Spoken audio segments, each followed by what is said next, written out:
afternoon and welcome to the Senate live proceedings. You're watching this broadcast courtesy of the Parliamentary Broadcasting Unit.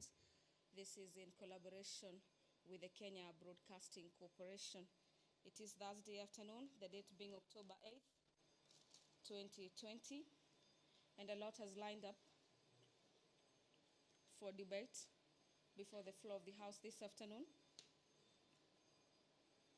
The first motion is the Senate Majority Leader on the alteration of the Senate calendar for the regular sessions for the fourth sessions of the year being 2020, that notwithstanding the resolutions of the Senate made on the 24th, 27th of February, and on 15th September 2020, and pursuant to Standing Orders number 29, subsection 4,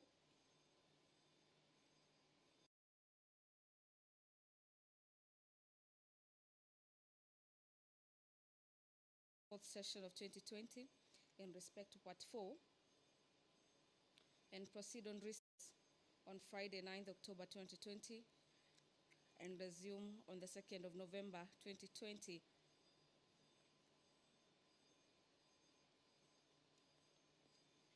Also in the order of business this afternoon is a motion by the Chairperson Sessional Committee on Delegated Legislation.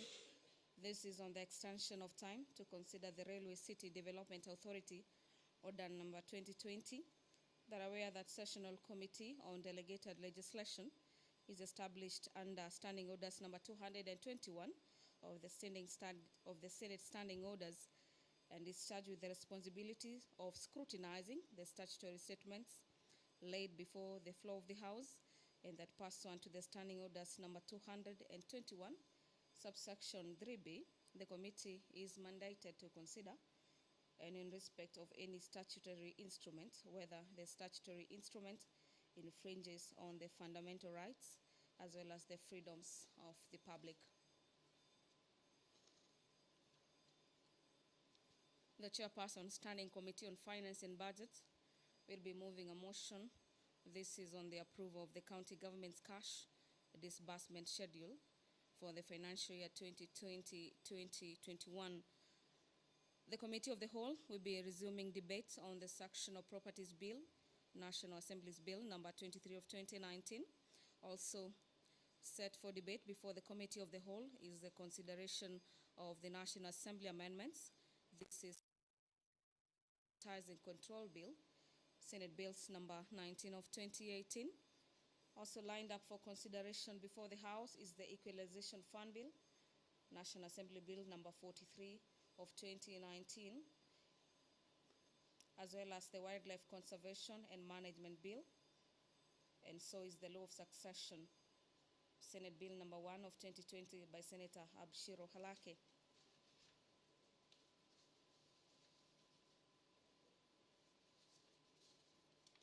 Pursuant to provisions of Standing Orders number 51, subsection 1B, the Chairperson Standing Committee on Health will be making a statement relating to the activities of the committee. Equally, the Chairperson Standing Committee on Justice and Legal Affairs, as well as the Chairperson Standing Committee on Lands, Environment and Natural Resources will equally be making statements regarding to the activities of those particular committees. Pursuant to Standing Orders number 52, subsection 1, the Senate Majority Leader will be issuing a statement. This is on the business of the Senate for the week commencing the 3rd of November 2020 after the Senate resumes from recess. The Startup Bill number 2020 is set to be tabled before the floor of the House, and the bill provides for a framework to encourage growth as well as sustainable technological development and entrepreneurship employment. The bill also seeks to create a more favorable environment for innovation. This is to attract Kenyan talents and capital for connected purposes.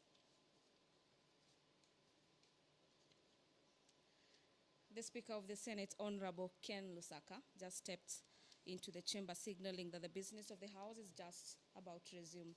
I'll now hand you over for the live broadcast. My name is Gladys Mungai. Enjoy your viewing. Almighty God, we beseech you to behold with your abundant favor and blessings as your servants whom you have been pleased to call to leadership positions in this republic. We seek guidance to treat and consider all matters that shall come under our deliberation in so just and faithful a manner as to advance the peace, prosperity, and welfare of our country and of those whose interests you have committed to our charge. Amen.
Order number 1, administration of oath.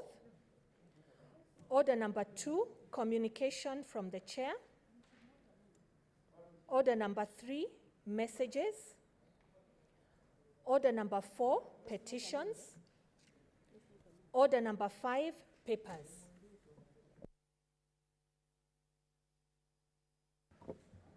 Senate Majority Leader.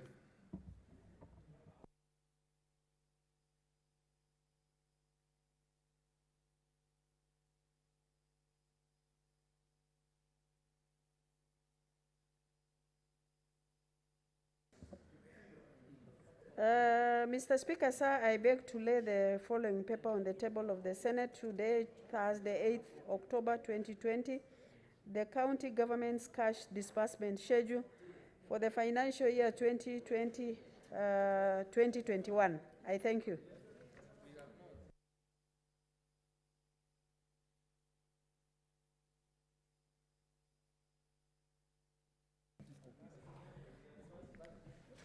Order number 6, notices of motion.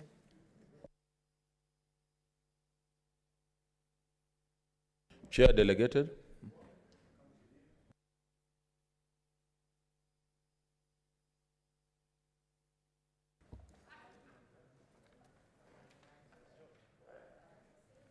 Thank you, Mr. Speaker, sir. I beg to give a notice for the following motion. Aware that the Sessional Committee on Delegated Legislation is established under Standing Order number 221 of the Senate Standing Orders and is charged with the responsibility of scrutinizing statutory instrument laid before the House, and that pursuant to Standing Order 2213B, the committee is mandated to consider in respect of any statutory instrument whether the statutory instrument infringes on fundamental rights and freedoms of the public. Further aware that on 26th of May 2020, the Senate referred the Railway City Development Authority Order 2020 to the Sessional Committee on Delegated Legislation. Aware that the purpose of the state corporation proposed in the order is to provide for the coordinated planning, management, development and use of the Nairobi Railway Central Station and the surrounding land, which has been designated as a special planning area. Acknowledging that the regulations touch on existing land rights, particularly with regard to Kenya Railways Corporation, Kenya Railways Pension Scheme, and the private landowners in the designated area. Noting that due to the gravity of the impact of the regulations, the committee met with the Cabinet Secretary for Transport, Infrastructure, Housing, Urban Development and Public Works on Wednesday, 29th July 2020, and the National Land Commission on 5th of August and 16th of September 2020, and further invited the Minister of Lands and Physical Planning to appear before it on Wednesday, 30th of September 2020. Noting that the committee directed the Minister of Lands and Physical Planning to provide clarity on the ownership of the land in the area defined under paragraph 2 of the order, which is defined as all the land meaning measuring 172 hectares, consisting of the Nairobi Central Railway Station and the surrounding land, and to submit a documentation on the same. Further noting that the Ministry of Lands and Physical Planning requested for more time until 13th of October to furnish the committee with the requisite information, and that this information is vital to the consideration of the order.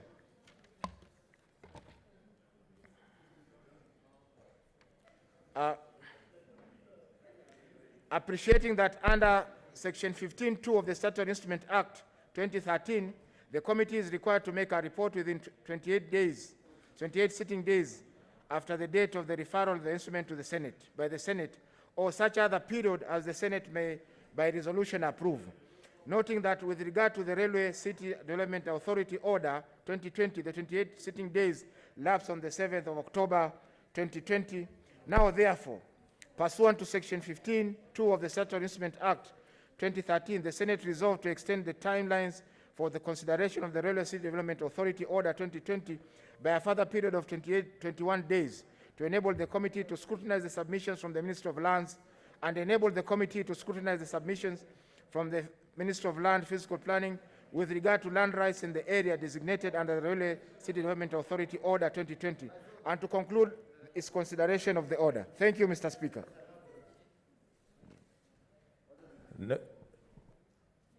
Next order.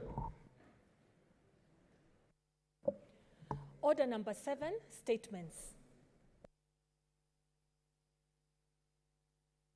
Senator Kaundi ya Mombasa.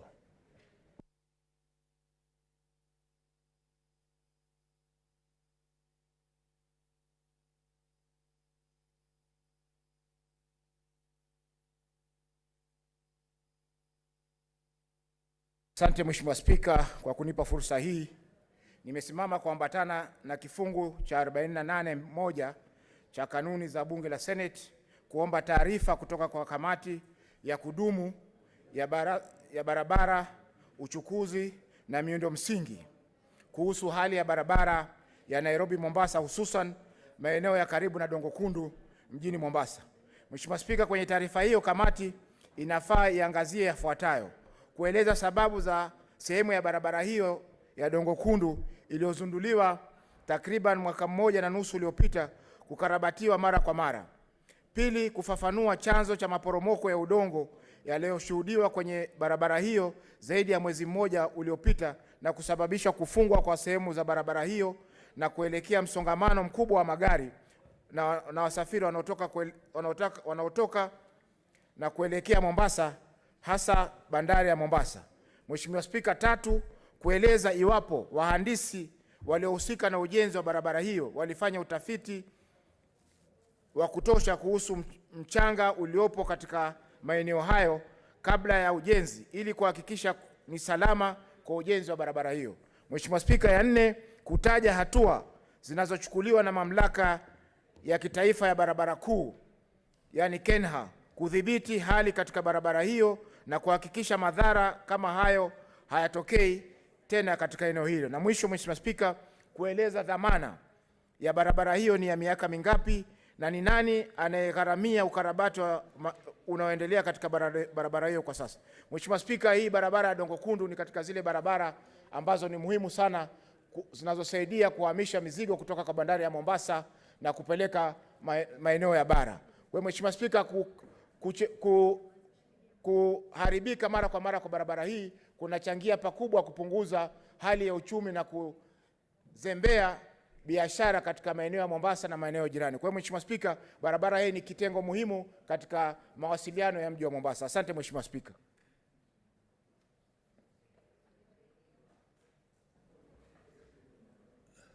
Senator Argura, I don't see you had a communication. Where is Senator Argura? Oh, okay. Thank you, Mr. Speaker.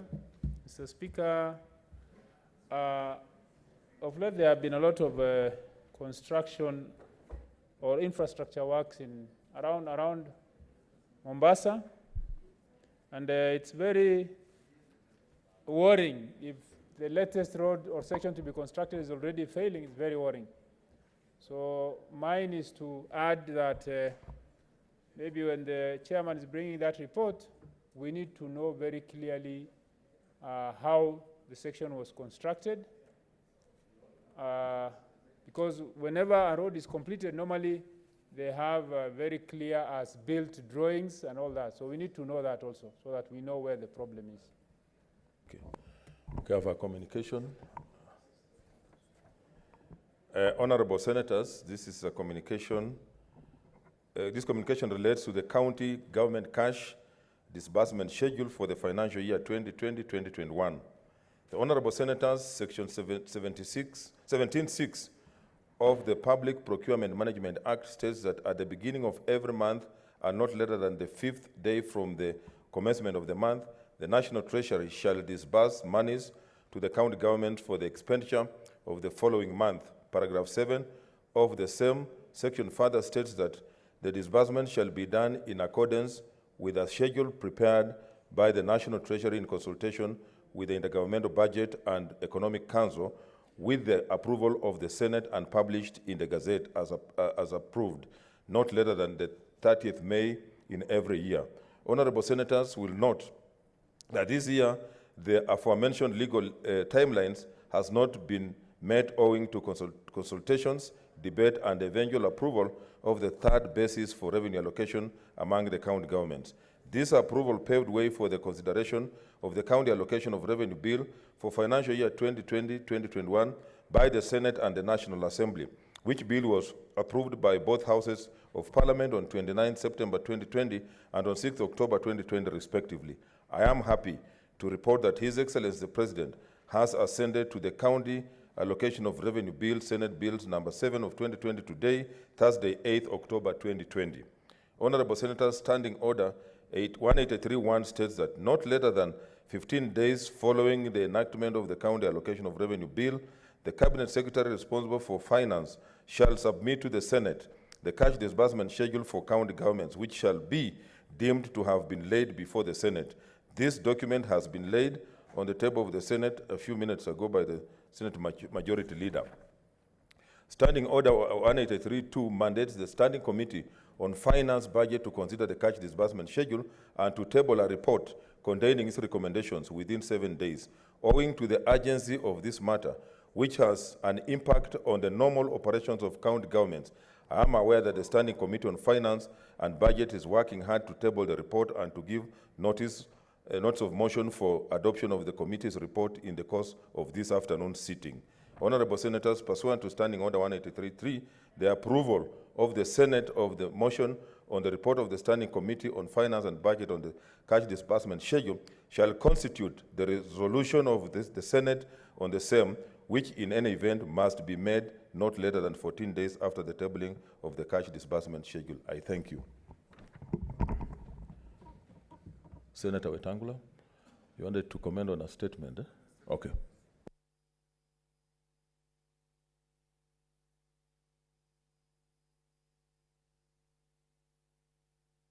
Thank you, Mr. Speaker. Mr. Speaker, the statement by Senator Mwenye Haji, the distinguished senator from Mombasa, about Dongo Kundu Road is very important, and it rings across the country. Key roads are rendering the movements of goods and services very difficult. In the case of Dongo Kundu, Mr. Speaker, the senator is right that a new road cannot start peeling away and having soils crumbling if a proper job, a proper design, and a proper investigation before the job was started was done. So it is important that the chair of the Committee on Infrastructure liaise with the ministry to see if the contractor has done substandard work, then such a contractor must be surcharged and must also be retired from the construction so that a better contractor can be contracted, because these roads, whether we are using fuel levy funds, GOK funds, or borrowed money, is all a burden to the taxpayer, and we would want to see how good work can be done. Besides that, Mr. Speaker, that road is so important because we all know the nightmare of the Likoni Ferry. And this is a road that is connecting the island of Mombasa around Dongo Kundu to South Coast, areas of Kwale, Diani, and all those areas where huge populations of people live and work in Mombasa. In addition to this, Mr. Speaker, I also want to draw the attention of the committee chair to the poor state of road service between Malaba International Border and the port of Mombasa. As at last weekend, Mr. Speaker, the queue of trucks from Malaba border, which I've previously visited with, among others, the senator from Marsabit, when we had a problem, the queue last weekend, Mr. Speaker, was extending 65 kilometers from the border all the way past Webuye, past Luandeti, towards Tarbo. And this is undermining business. If Uganda is Kenya's #1 trading partner, Mr. Speaker, it defeats logic for the government of the Republic of Kenya not to ensure that goods and services to a country that is your #1 trading partner move seamlessly. And this also is the case with Busia, where my brother Amos Wako comes from. Last weekend, the queues were from Busia town up to Bumala. And in Bungoma, it is from Malaba up to Tarbo. This is unacceptable, Mr. Speaker. And if indeed the president was signing a loan for expansion of this road, we want to see the road expanded all the way to a dual carriage from Mombasa through Nairobi, through Nakuru, Eldoret, Webuye, Malaba, into Uganda. This will help GDP growth, Mr. Speaker, that we're all looking for. If we don't do that, then we are not serious about growing our economy. Thank you, Mr. Speaker. Senator Mazayo.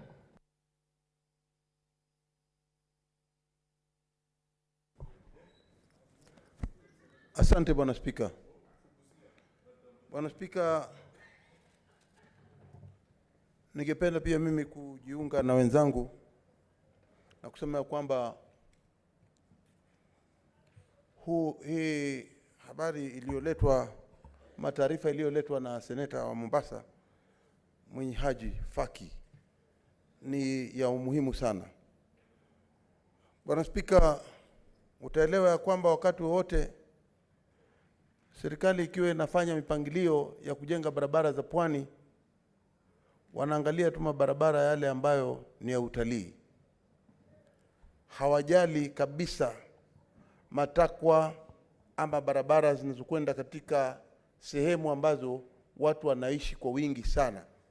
maeneo wanaoishi.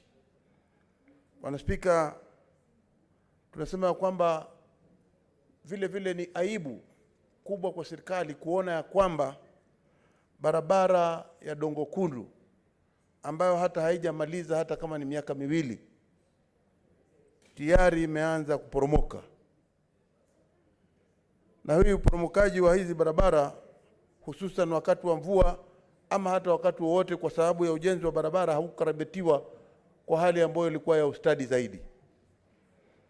Bwana Spika, utaona ya kwamba maeneo ya Diani, maeneo ya South Coast, upande wa Mombasa kumejaa watu wengi sana, na kunatakana kuwe na uangalifu muhimu zaidi kuona ya kwamba barabara zile zote ambazo watu wanapitia ama zinazopitisha mizigo inaokwenda haswa katika port ni barabara ambayo usalama umeimarishwa kisawasawa.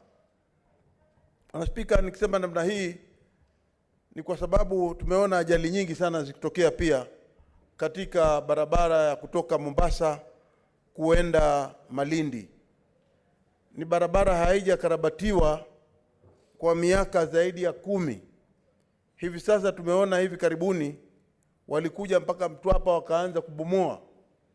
Wakabomboa pande zote mbili wakisema kwamba barabara zitatengenezwa. Hatimaye Bwana Spika, tunaona kwamba mpaka hivi sasa hakuna barabara yoyote ambayo wameanza kuijenga, bali ni kumwaga mchanga, kumwaga sijui seruji ama kumwaga vitu gani, na hiyo inasababisha, kwa sababu ya upotevu wa kwamba hawajaanza hiyo barabara, unasababisha magari yakipishana kunakuwa na ajali nyingi zaidi. Kwa hiyo sisi tunasema ya kwamba barabara kama hizi zikiwa zinatengenezwa ni lazima watoe taarifa kuu katika mabango kuonyesha ni nani anajenga barabara hiyo, ni grant imetolewa na kina nani, na itachukua muda gani na itamaliza miaka mingapi, kwamba hiyo barabara kama hiyo itakuwa sawa kabisa. Bwana Spika, la mwisho kumalizia ni kwamba utaona ya kwamba barabara kama hizi ambazo zinaunganisha maeneo mbalimbali ni lazima pia zikarabatiwe, haswa zile zinazokwenda katika maeneo ya wale wanaofanya biashara za kuuza mazao ambayo yanaweza kuharibika haraka sana kabla hayajafika katika markiti. Ndio tunasema ya kwamba kunao uangalifu, hii kamati ambayo itaangalia jambo kama hili iweze kuzingatia vitu kama hivyo, maeneo ambayo yako na watu na kule ambao kuna mazao, na sehemu kama hizi ambazo hivi sasa Bwana Spika zinahitajika kama sehemu za Dongo Kundu. Nikiwa naweza kusupport hii statement ya ndugu yangu Mwenye Haji Fakii. Asante Bwana Spika. Senator Halaka Abshiro. Thank you, Mr. Speaker. Mr. Speaker, I rise to support the statement by a Senator from Mombasa, Senator Fakii. Mr. Speaker, infrastructure is the bedrock of competitiveness for us in East African region, and the most important infrastructure from the port to Busia border is actually the Northern Corridor transit road. And we were told 10 years ago that that road is going to be the priority for the country to open up Eastern Africa, and that was in 2011, if I remember correctly. To date, that road is worse than it was then. By that time, some 2.2 million tons of goods were being transported all the way into Kenya's inland, as well as neighboring landlocked countries. Today, I'm sure this has doubled. I don't know, because I don't have the statistics, but that should be available with Kenya Transport Association. We are seeing a regression.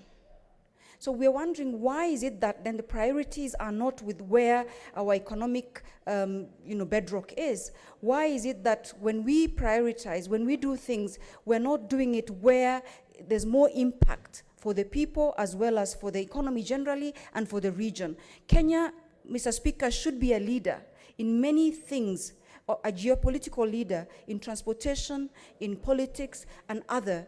But if we continue to regress, then we're going to see our competitiveness going. As we speak, Ethiopia is coming up very quickly as a destination for investors. As we can see, other countries are coming up. Even small, minute countries such as Rwanda are overtaking us simply because they take seriously their competitiveness over in the region. Mr. Speaker, it is really sad that the Mombasa Road has continued to suffer dilapidation, has continued to suffer neglect, and has continued to suffer lack of investment. And as we were doing the revenue, when we talk about investments where it matters most, these are the kinds of critical infrastructure that we are talking about. Mr. Speaker, I know this statement is under 47.1, but it's probably very important, and I would really urge you to actually give it to the committee to go into it and look at all critical infrastructure for this country and what is happening to it. Were these infrastructure projects just white elephants for, as put by one of our committees, criminal enterprise? Or is it that we are serious about competitiveness of Kenya in the region, Mr. Speaker? Mr. Speaker, again, the Northern Corridor, we've been told, has been highlighted in Vision 2030, has been highlighted in all the economic blueprints of this country. What is happening to that corridor, Mr. Speaker?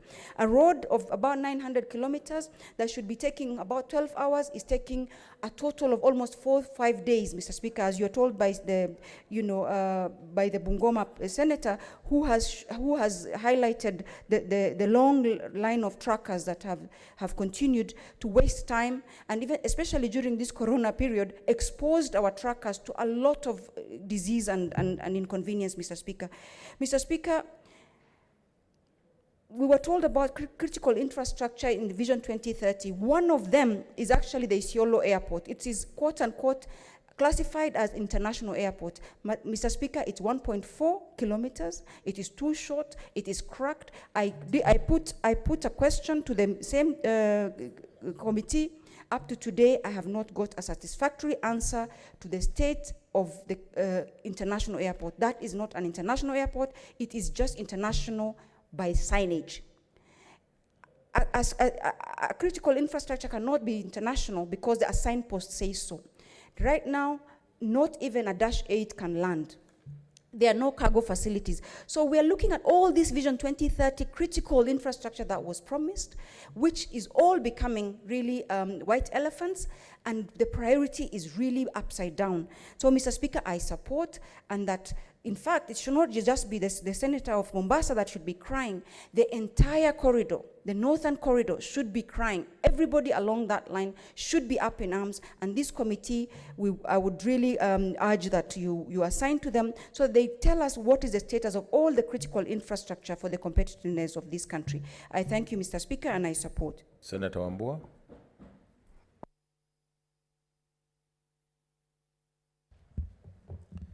Thank you, Mr. Speaker. Mr. Speaker, I also rise in support of the statement by my brother, the Senator from Mombasa. Mr. Speaker, I sit in the Roads Committee, and I happen to have visited the said road a year ago. It's appalling, Mr. Speaker, to hear that less than 2 years after billions of shillings were sunk onto this piece of infrastructure, it's already cracking. There are landslides that are blocking sections of the road. The Speaker, then that brings to question the level of feasibility study that went into the establishment of this road, this section of the road. And Mr. Speaker, as has been said by a lot of my colleagues, it is true that the national government is undertaking quite a number of critical infrastructure projects, especially roads, across the country. But it is not enough to just undertake projects, Mr. Speaker.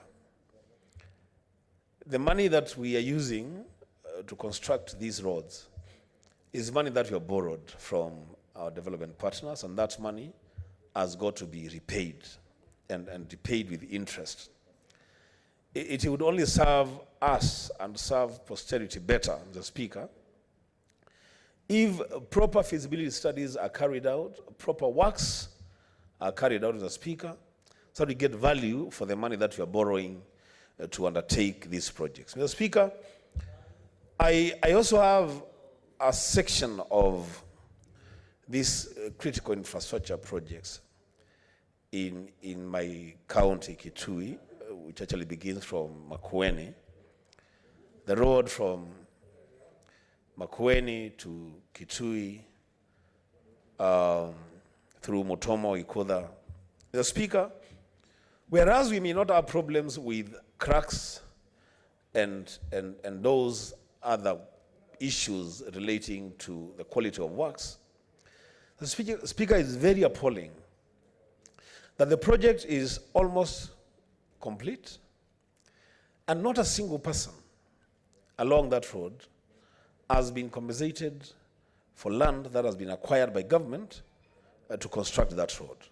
The Speaker, I think we should get to a point as a Senate and as representatives of the people to say that before any of these projects begin, there must be a demonstration that the contractors and the government agencies that are taking these roads have money and capacity to compensate people for land that is acquired to construct these roads. The Speaker, it's a bad thing.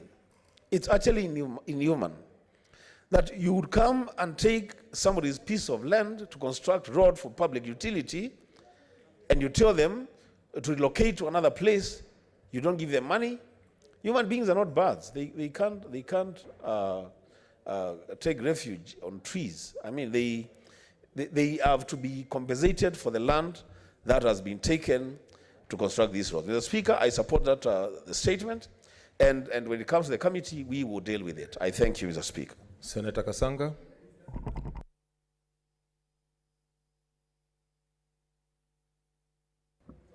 What's your point of order, Senator Cherargei? Chair, Speaker, sorry, Mr. Speaker, sir, I thought Senator Kasanga is the vice chair of the committee. You could have given us indulgence so that she can just write notes, because she will come and later maybe I make a comment. How did you know I was going to give you a chance to talk? Oh, She may be on behalf of others, She may be the final one. Okay, let her talk then now. Then Cherargei will close that.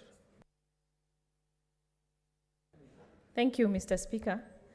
Actually, I want to thank Senator Faki for that statement, and I just want to let the House know that we do have a problem when it comes to environmental degradation, where our national infrastructural projects are concerned.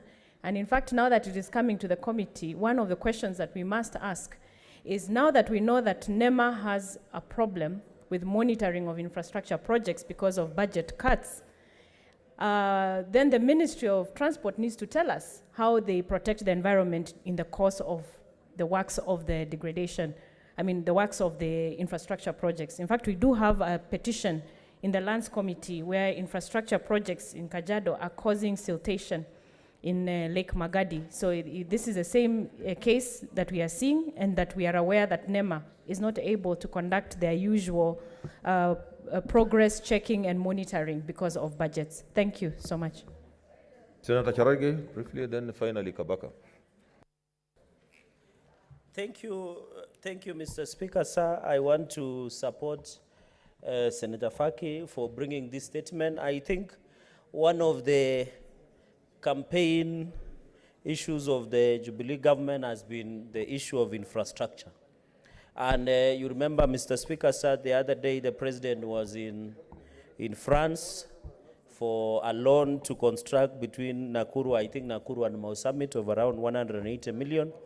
Mr. Speaker, sir, this aspect of infrastructure is very critical. If we have to move this country to another level, from a third world country to a second world country, or even possibly first world country, Mr. Speaker, we would need to work on infrastructure. Mr. Speaker, when you look at the many issues that most of the projects that have been undertaken across the country, Mr. Speaker, is because they have been a lack or inadequate oversight by the relevant agencies, Mr. Speaker. When you look at Kenya National Highways Authority, KENA, they have failed, and even KERA, Kenya Rural Roads Authority, and even the Ministry concerned of Roads and Transport, they have done nothing to ensure they provide oversight to the contractors. Mr. Speaker, it is sad that the cowboy contractors that were famous in the yesteryears are now on the loose. If you come, for example, in Nandi County, the roads between Berere, Kopere in Kisumu County all the way to Timborwa is substandard. Yet we have KERA as supervising authority. The road from River Tex all the way to Kapkatembo in Masab sub-county has been done in a substandard way, yet KERA is supposed to be supervising. Mr. Speaker, sir, the contractors, the road from Chepterit all the way to Moi University is being washed away by floods and rainwater because the substandard work has been done. Yet KERA should be the one supervising as an oversight authority, Mr. Speaker. Mr. Speaker, the contractors, Nandi Hills in Maki, when you look at Chemuswa, Danger, all roads have not been done or they have been poorly done in a Mitumba way. Yet we have KERA, which is supposed to be an oversight authority, Mr. Speaker, sir. Mr. Speaker, sir, when you look at the road like Eldoret, Mosoriat, Kapsabet, Chavakali, or Kopere, those roads need to be expanded, Mr. Speaker. Yet the KENA, which is Kenya National Highway Authority, Mr. Speaker, have not been in a position... Let's consult in low tones. Let's consult in low tones. Mr. Speaker, I don't know why there is excitement today in the House, maybe because of expected recess. Mr. Speaker, when you look at the road like Eldoret, Kapsabet, Chavakali, which connects Rift Valley and Western Kenya, and also connects Rift Valley and Luo Nyanza, Mr. Speaker, the road under a performance-based contract, the contractor has been doing substandard work chronically for the last so many years, Mr. Speaker. Yet the supervising authority by the name called KENA has been sleeping on the job, Mr. Speaker. Mr. Speaker, I request, and I'm happy that I see Vice Chair of Roads here, Senator Kasanga, should do an audit and call to order KENA and KERA for the lack of supervision and oversight of the road infrastructure that we have in this country, Mr. Speaker.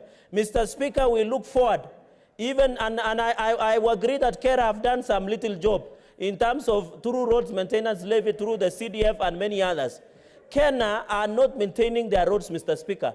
They are not doing their job. We need, and I want to request the Vice Chair of the Roads Committee, Senator Kasanga, that she must, and also the Chair, Senator Wamatangi, they must tell this House, apart from the one raised in Mombasa County, we must get an audit of all the infrastructure.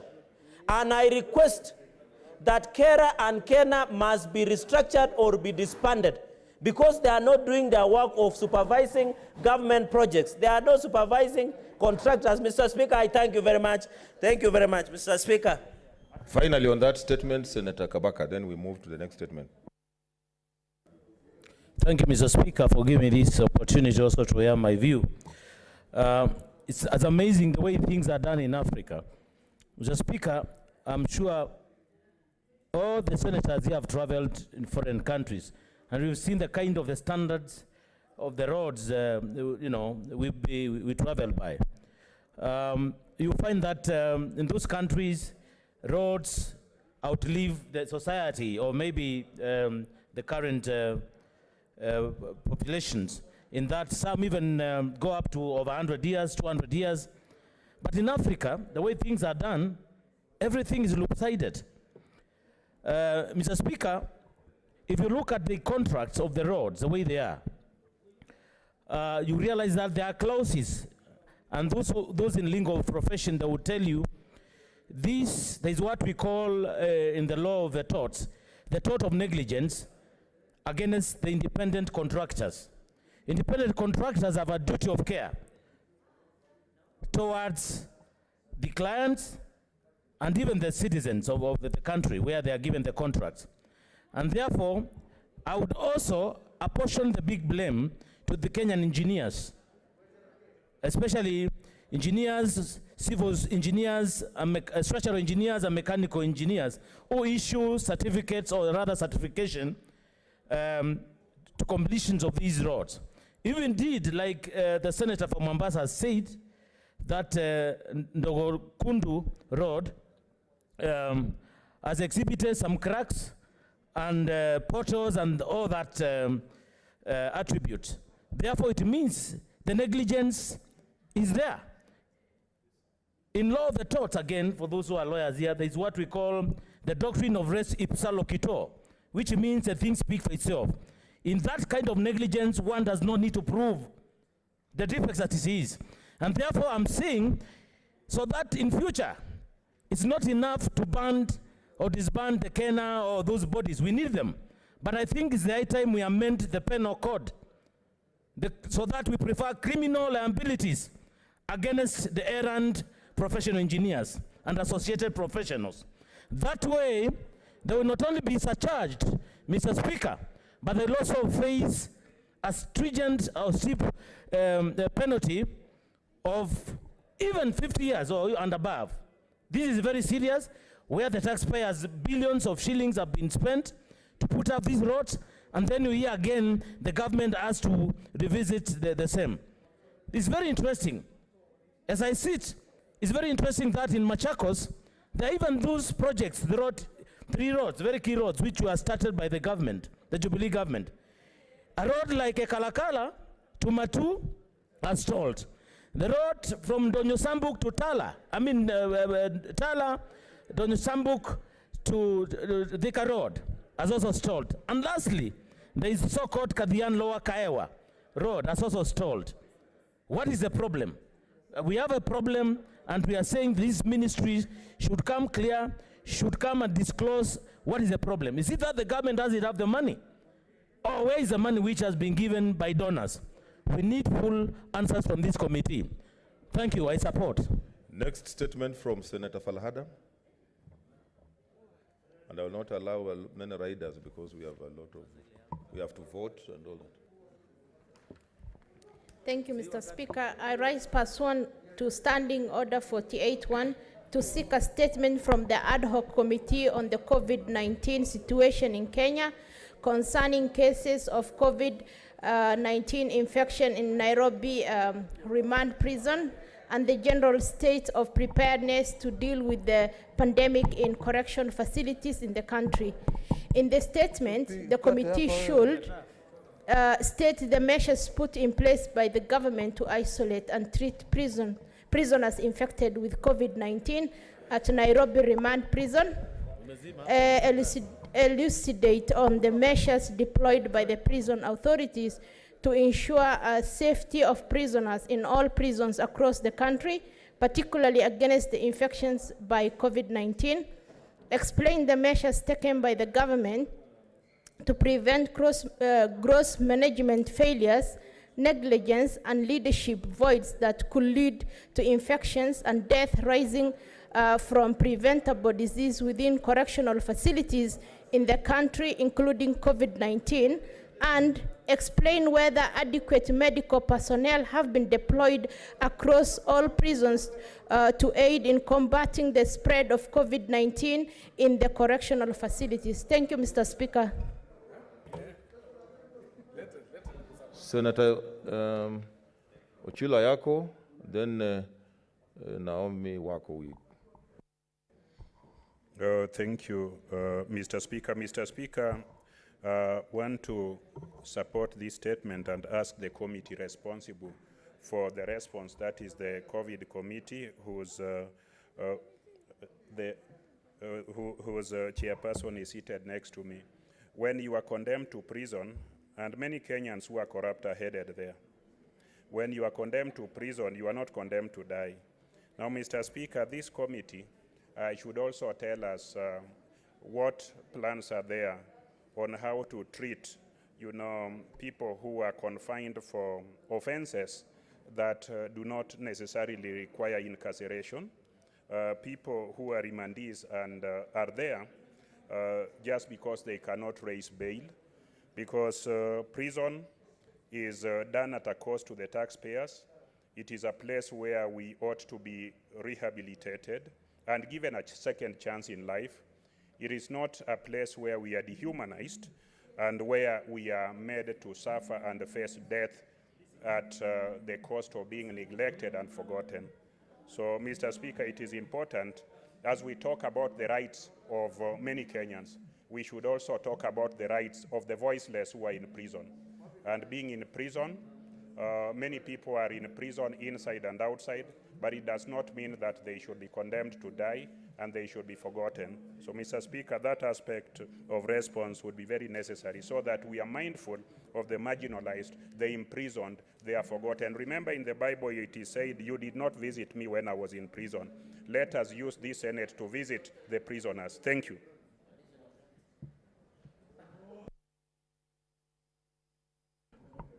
Okay, I called Naomi out, or I wanted to rearrange. We'll come back, just bear with us, so that I call the chair of the committee to lay the report and give notice of motion. Don't worry, Senator Dulo, we will come back, because this is also very, very important. Chair.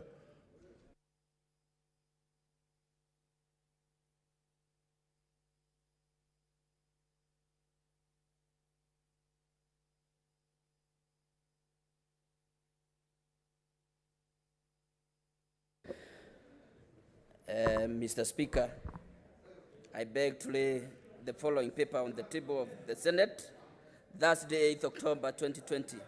Report of the Standing Committee on Finance and Budget on the County Government Cash Disbursement Schedule for Financial Year 2020-2021.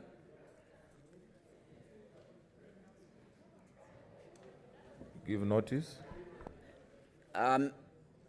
Honorable Speaker, I beg to give notice of the following motion, that the Senate adopts the report of the Standing Committee on the Finance and Budget on the cash disbursement schedule for the financial year 2020-2021, and that pursuant to Section 17(7) of the Public Finance Management Act and Standing Order 183.3, the Senate approves the county government's cash disbursements schedule for financial year 2020-2021, laid on the table of the Senate on Thursday, 8th October 2020. Thank you, Mr. Speaker. Okay, honorable senators, I want to rearrange the order paper and direct that we go to order number 10. Clerk. Order number 10, motion, approval of the county government's cash disbursement schedule for financial year 2020-2021.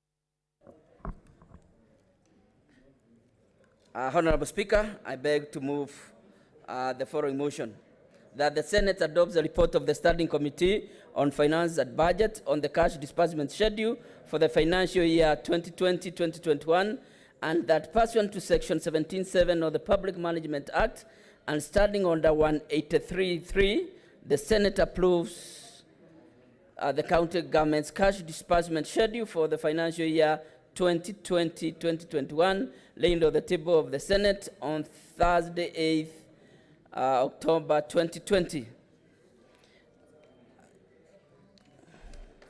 Mr. Speaker, this is our duty and is our cardinal duty that once we have the color, then we must also be able to pass the disbursement schedule.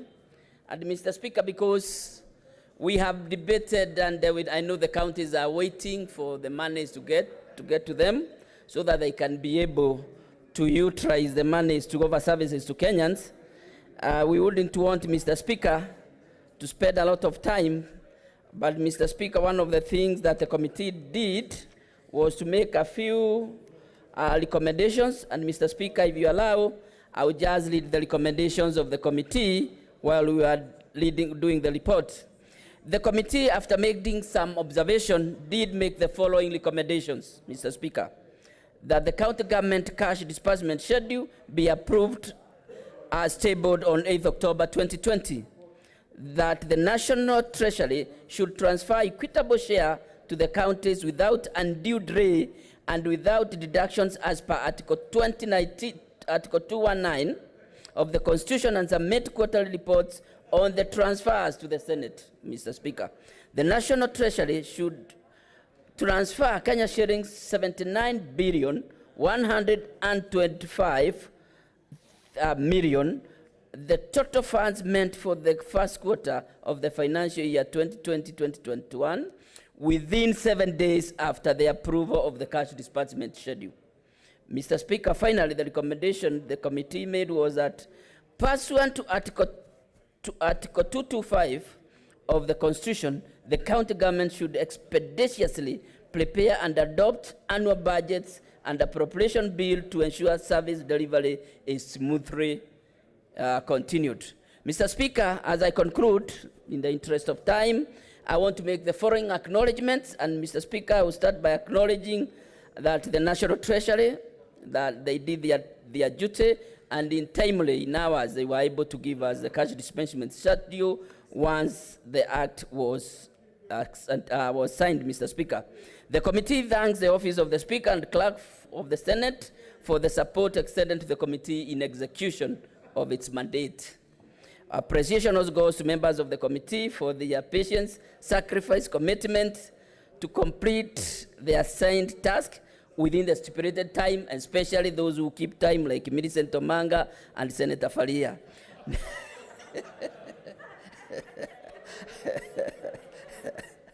It is now my pressure, duty, and privilege. Senator Omanga, order. Senator Omanga, what are these rituals you are performing in the House? It is now my present duty and privilege on behalf of the Standing Committee on Finance and Budget to present to the Senate this report of the committee on the county government cash disbursement schedule for the financial year 2020-21. Mr. Speaker, I beg to move the motion and ask my distinguished friend, Senator Ochiro Ayako, and the Vice Chair of the committee to second the motion. Thank you, Mr. Speaker.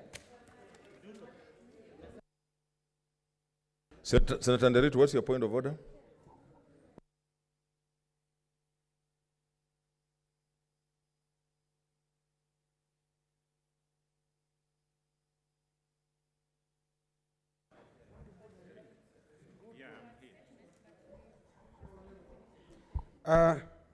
Bwana Spika, nashukuru kwa kunipa fursa hii. Niulize tu hoja ya nidhamu, hata japokuwa amemaliza. Nilitaka kujua kamati ile ina maseneta wengi, lakini Bwana Spika, inaonekana kana kwamba yeye anafuatilia vizuri the gender rule. Nimesikia kwamba ati ni Senator Faria na Senator Omanga wanaweka ni Senator Omanga na Senator Faria ambao wanafuatilia muda vizuri. Kwa hivyo inaonekana kana kwamba wale wengine wamezembea katika kazi yao, na ndio tulikuwa na jukumu kubwa kupitisha hii formula, Bwana Spika. Hoja yako ya nidhamu ni gani? Hoja yangu ni kusema kwamba pengine sababu yetu kukuwa na shida kubwa kupitisha mswada huu ni kwa sababu wengine wamezembea katika kazi yao. Hakuna mtu amezembea. Huo Ochila yako proceed. Thank you, Mr. Speaker. Out of order, Senator Laikipia. Thank you, Mr. Speaker. Mr. Speaker, I rise to second this report and urge the House to approve it without much ado. Mr. Speaker, I just want to make two remarks and allow the House to conclude this matter. One is to thank you for today for adjusting the order paper and allow this report to be considered as a matter of priority, and to also thank our colleagues who are available today to vote and approve it. Now, secondly, Mr. Speaker, out there the governors have been threatening to close the counties. They have been saying that there is no money. So as a House, let us say, let there be money so that they use it, but they must use it well so that we do not have issues when it comes to oversighting the use of that money. Since this matter has been debated by all of us, we have pulled and pushed one another over it. I believe its passage will unite us and will also unite the Senate and unite the nation. And as we utilize it, let it be of benefit to all of us in Kenya. I beg to second. Thank you, Mr. Speaker. The senators, I want to propose a question, but I will also, like we have done in the past, request that after that we shall vote. Then those, because there are committees that are traveling to Mombasa, we shall vote. Then those who want to make comments on this will make after. I now propose a question, which is that the Senate adopts the report of the Standing Committee on Finance and Budget on the cash disbursement schedule for financial year 2020-2021, and that pursuant to Section 17(7) of the Public Finance Management Act and Standing Order 183.3, the Senate approves the county government's cash disbursement schedule for financial year 2020-2021, laid on the table of the Senate on Thursday, 8th October 2020.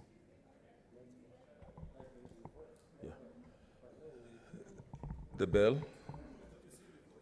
Yeah, we vote. Yeah, we'll vote. Okay, 2 minutes. Let the bell ring for 2 minutes so that the whips can mobilize.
Can we have the tellers? Senator Cherargei and anyway, yes or no? Okay, so Cherargei, no. Okay, order, senators. I now put the question, which is that order. I now put the question, which is that the Senate adopts the report of the Standing Committee on Finance and Budget on the cash disbursement schedule for financial year 2020-2021, and that pursuant to Section 17(7) of the Public Finance Management Act and Standing Order 183.3, the Senate approves the county government cash disbursement schedule for financial year 2020-2021, laid on the table of the Senate on Thursday, 8th October 2020.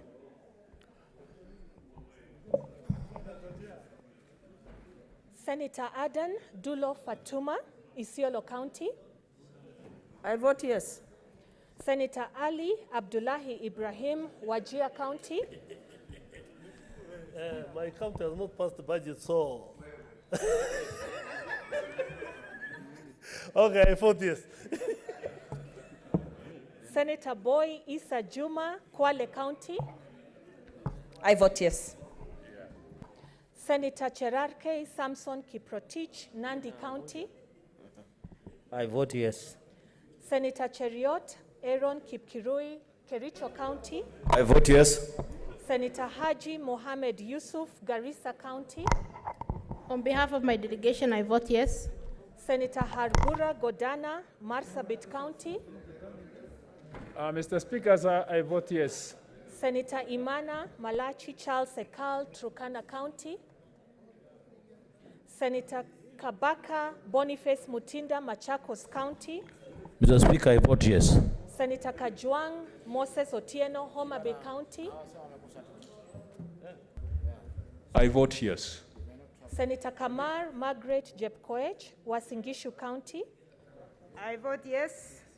Senator Kangata Irongo, Muranga County. Yes. Senator Haniri George, Vihiga County.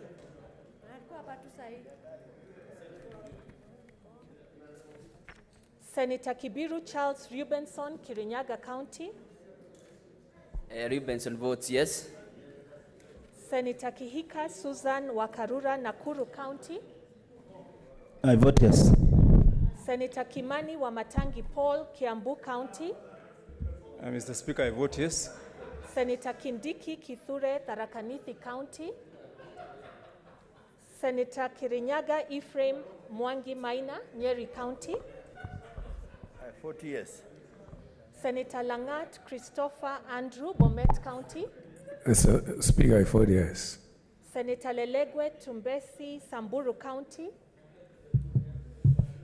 I vote yes. Senator Linturi Franklin Mithika, Meru County. Mr. Speaker, I vote yes. Senator Lloyd Tip Anwa, Lamu County.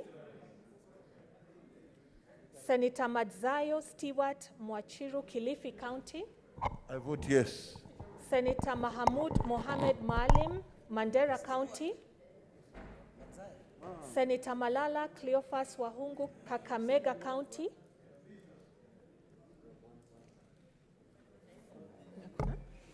Senator Mbito Michael Malinga, Trans Nzoia County.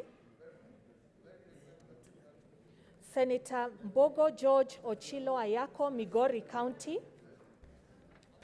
I vote yes. Senator Mogeni Eric Okongo, Nyamira County. Senator Moi Gideon Kipsielei Towet, Baringo County.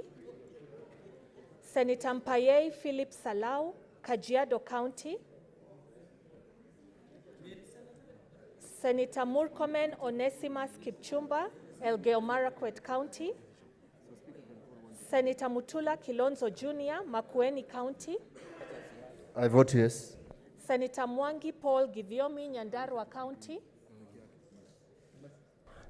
I vote yes. Senator Mwaruma Jones Mwashushe, Taita Taveta County. No, we are done the committee. I vote yes. Senator Mwinyi Haji Mohamed Faki, Mombasa County. I vote yes. Senator Ndiritu John Kinywa, Laikipia County. I vote yes.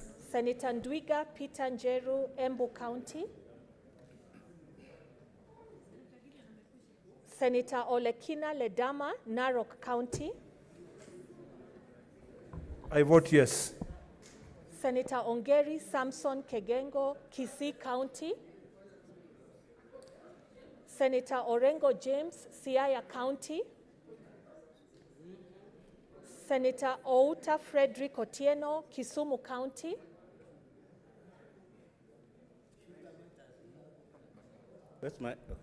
I vote yes. Senator Pogisio Samuel Losuron, West Pokot County. Senator Sakaja Johnson Arthur, Nairobi County. I vote yes. Senator Wako Sitswila Amos, Busia County. I vote yes. Senator Wambua Enoch Kio, Kitui County. I vote yes. Senator Wario Golich Juma, Tana River County.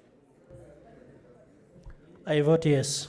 Senator Wetangula Moses Masika, Bungoma County. I vote yes.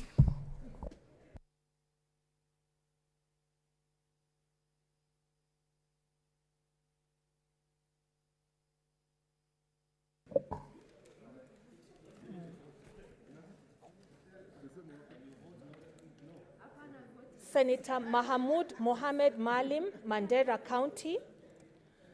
Senator Malala Cleophas Wahungu, Kakamega County. Senator Mbito Michael Malinga, Trans Nzoia County. Senator Moi Gideon Kipsielei Towet, Baringo County. Vote yes. Senator Mpaye Philip Salau, Kajiado County. Senator Pogisio Samuel Losron, West Pokot County.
Okay, order, senators. It should be done in 10 minutes, the voting, so take your seats.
Okay, order, senators.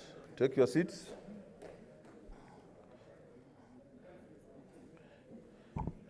So these are the results. Abstentions, 0. Nays, 0. Ayes, 33. The ayes have it.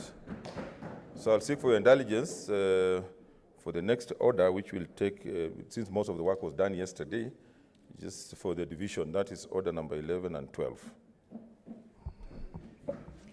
Order number 11, Committee of the Whole, the Sectional Properties Bill, National Assembly Bills number 23 of 2019. Order number 12, Committee of the Whole, consideration of the National Assembly amendments to the County Outdoor Advertising Control Bill, Senate Bills number 19 of 2018.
Order, honorable senators. Honorable Senators, don't move out. We are considering 2 bills, and we will start with Sectional Properties Bill, National Assembly Bill number 23 of 2019.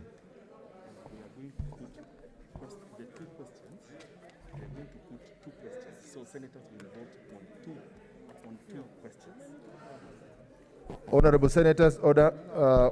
Honorable Senators, order. Honorable Senators. Senators, you are going to vote on 2 questions on this bill. That is the Sectional Properties Bill, National Assembly's Bill number 23 of 2019.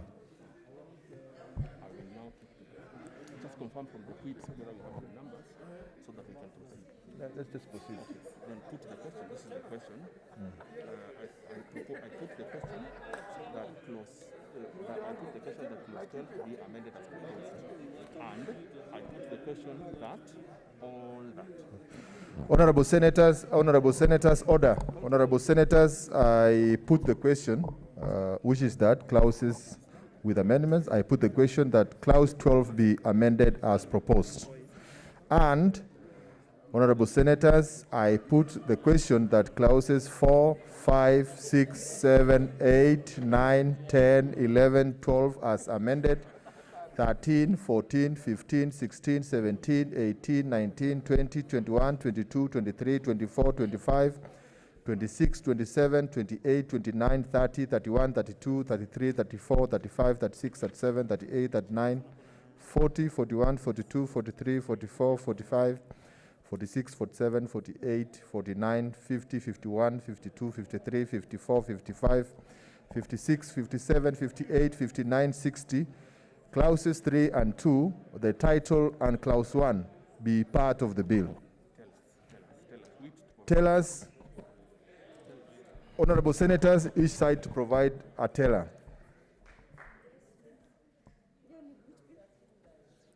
It is sector. You are the ayes. Honorable Senators, don't move out. We are voting on these 2 bills. Whips, kindly confirm whether we have the numbers. Yeah, okay. Okay. We proceed. Honorable Senators. Senator Adan Dulo Fatuma, Isiolo County.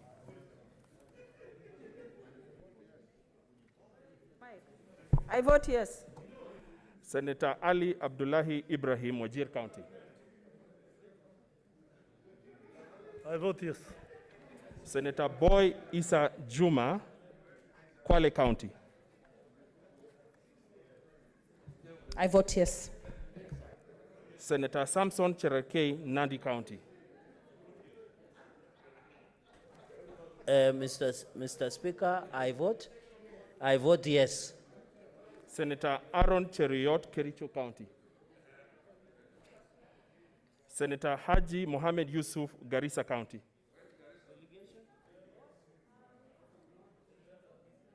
Senator Hargura Godana, Marsabit County.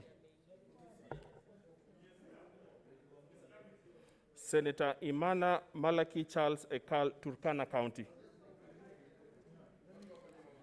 Senator Boniface Kabaka, Machakos County. Sorry, I vote yes. Senator Kajwang Moses, Homa Bay County. I vote yes. Senator Kamar Margaret, Kwasingishu County. I vote yes. Senator Irungu Kangata, Muranga County. Yes.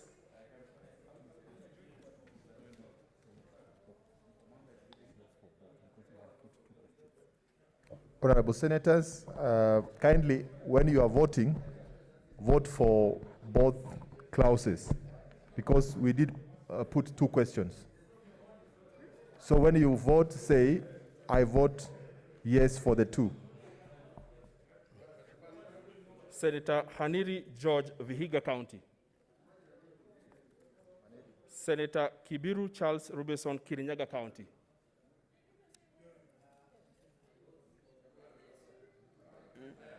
Nimevote yes for both. Senator Susan Kihika Wakarura, Nakuru County. Utakontroli kitu. Katu. Ndio ile pale. Frenge. Kama. I vote yes for both. Senator Kimani Wamatangi Paul, Kiambu County. Mr. Speaker, Mr. Chairman, I vote yes for both. Senator Kindiki Kiture, Tharaka Nithi County. Senator Kirinyaga Ephraim Mwangi Maina, Nyeri County.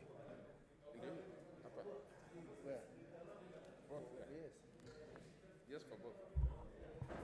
Yes, I vote yes. For the two. Senator Langat Andrew Christopher, Bomet County. I vote yes for the two clauses. Senator Leleguel Tumbesi, Samburu County. I vote yes for both. Senator Linturi Franklin Mithika, Meru County.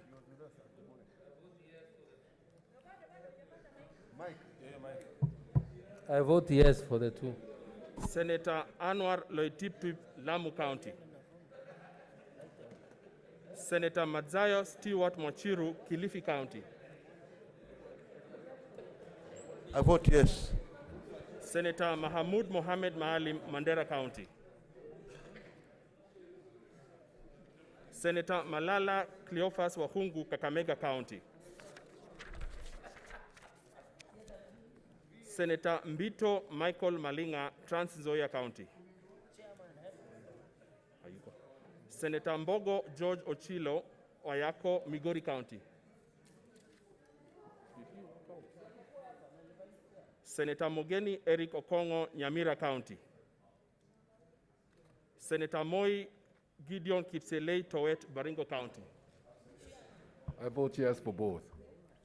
Senator Mpaye Philip Salau, Kajiado County. Senator Murkomen Onesmat Kipchumba, Elgeyo Marakwet County. Senator Mutula Kilonzo Jr., Makueni County. I vote yes for the two. Senator Mwangi Paul Gidiomi, Nyandarua County.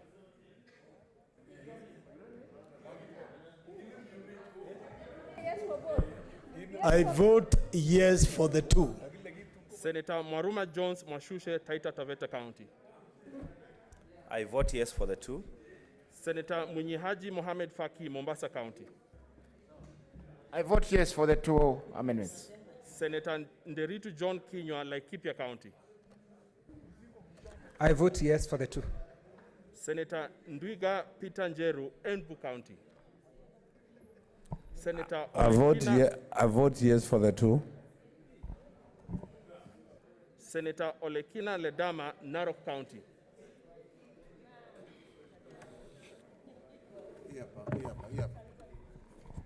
I vote yes for the two bills.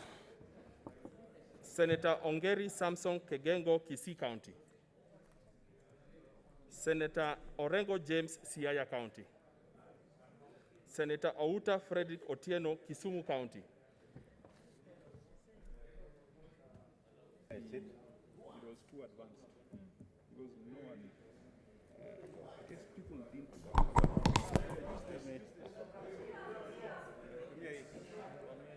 I vote yes for the two. Senator Pogisio Samuel Lusuron, West Pokot County.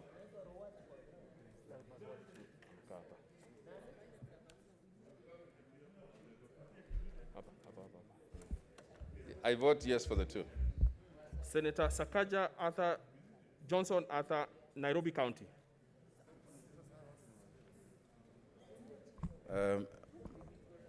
Mr.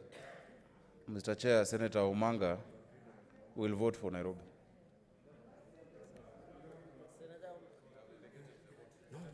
No. It's out of order. He's out of order. You are out of order. Order, honorables. You're out of order. Vote. Order, honorable senators. Mr. Speaker, Proceed, I can Senator delegate Sakaja. my votes, but I vote yes for both. But I can delegate to any in my delegation.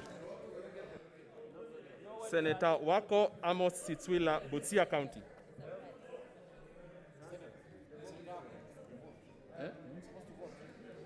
Oh.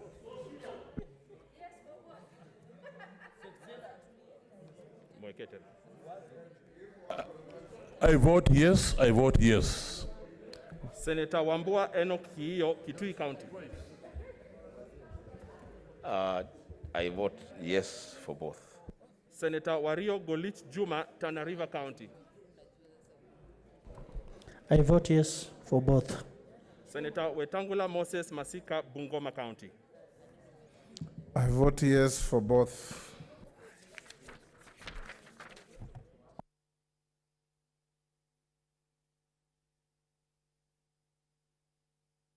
Let me redo the one that we didn't call. Senator Haji Mohammed Yusuf, Garissa County. Senator Hargura Godana, Marsabit County.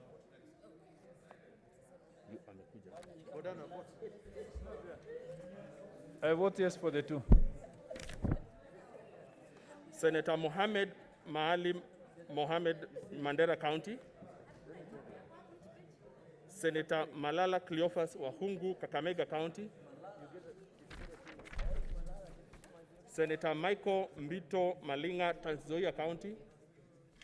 Senator Mbogo Ochilo Ayako, Migori County. Senator Mogeni Eric Okongo, Nyamira County. Senator Mpaei Philip Salau, Kajiado County. Senator Ongeri Samson Kegengo, Kisii County. Senator Orengo James, Siaya County.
Order, honorable senators. Senators, do not leave.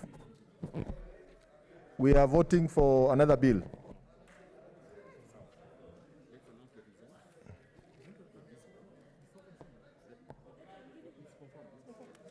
Order, honorable senators, don't leave.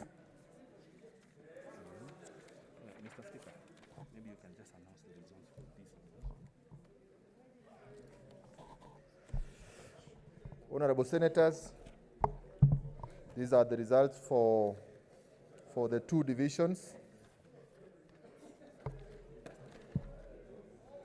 For the Sectional Properties Bill, National Assembly's Bill number 23 of 2019.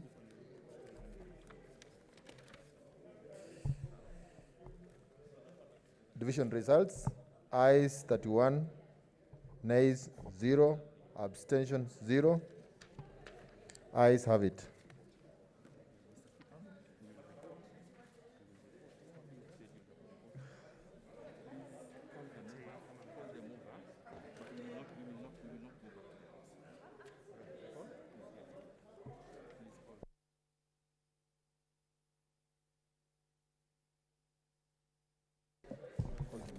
Mover.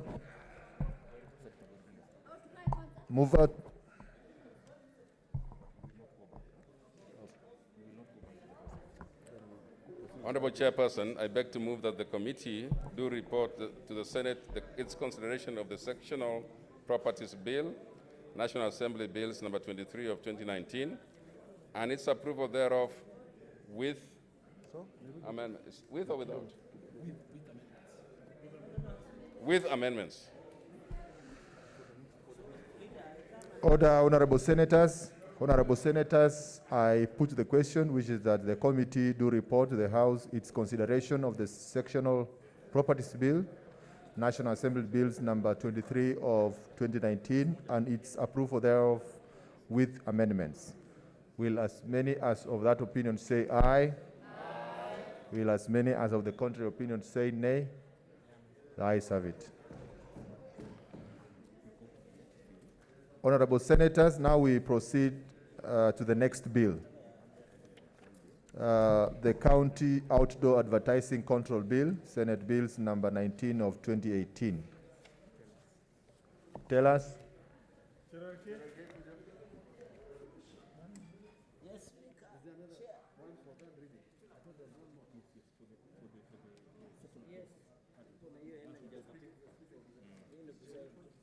This is the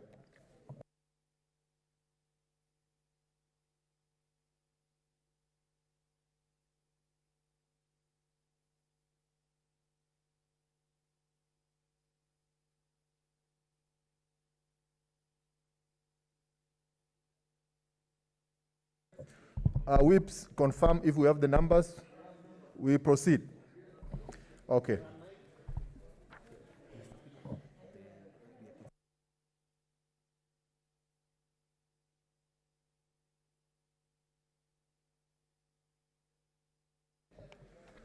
Honorable Senators, we are considering the National Assembly amendments on the County Outdoor Advertising Control Bill, Senate Bills number 19 of 2019, and the question is 1.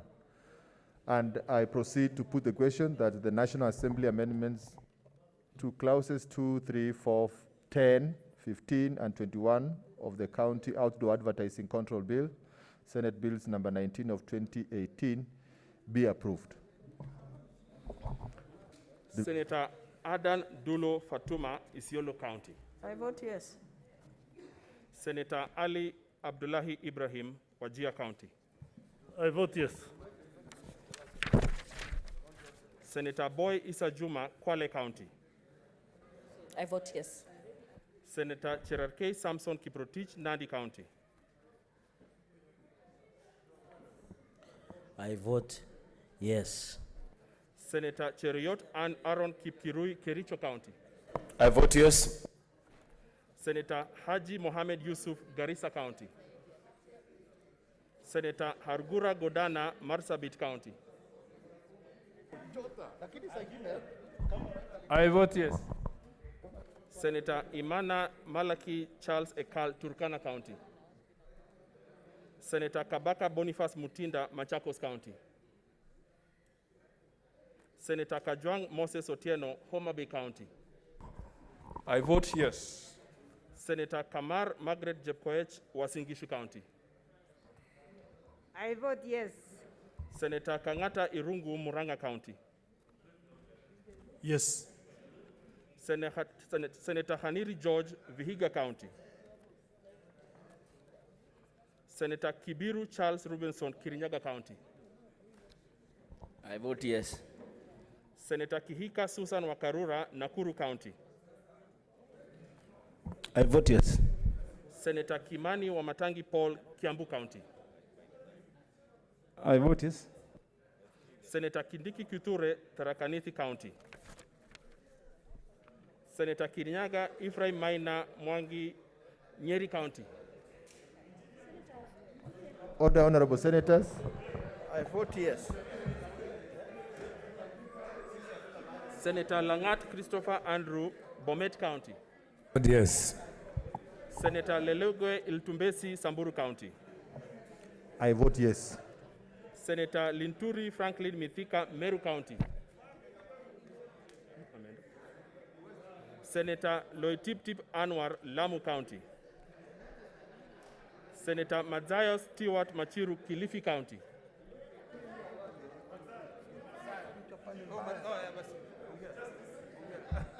I vote yes. Senator Mohamed Maalim Mahamud, Mandera County. Senator Malala Cleophas Wahungu, Kakamega County. Senator Mbito Michael Malinga, Trans Nzoia County. Senator Mbogo George Ochilo Ayako, Migori County. Senator Mogeni Eric Okongo, Nyamira County. Senator Moi Gideon Kipsielei Towet, Baringo County. I vote yes. Senator Mpaye Philip Salau, Kajiado County. Senator Murkomen Onesmus Kipchumba, Elgeyo Marakwet County. Senator Mutula Kilonzo Jr., Makueni County. I vote yes. Senator Mwangi Paul Githiomi, Nyandarua County. I vote yes. Senator Mwaruma Jones Mwashushe, Taita Taveta County. I vote yes. Senator Munyihaji Mohamed Faki, Mombasa County. I vote yes. Senator Nderitu John Kinywa, Laikipia County. I vote yes. Senator Ndwiga Peter Njeru, Embu County. I vote yes. Senator Olekina Ledama, Narok County. I vote yes. Senator Ongeri Samson Kegengo, Kisii County. Senator Orengo James, Siaya County. Senator Outa Freddy Otieno, Kisumu County. I vote yes. Senator Pogisio Samuel Lesuron, West Pokot County.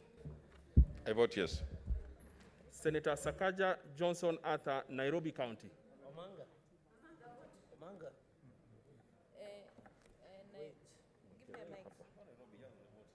Yes.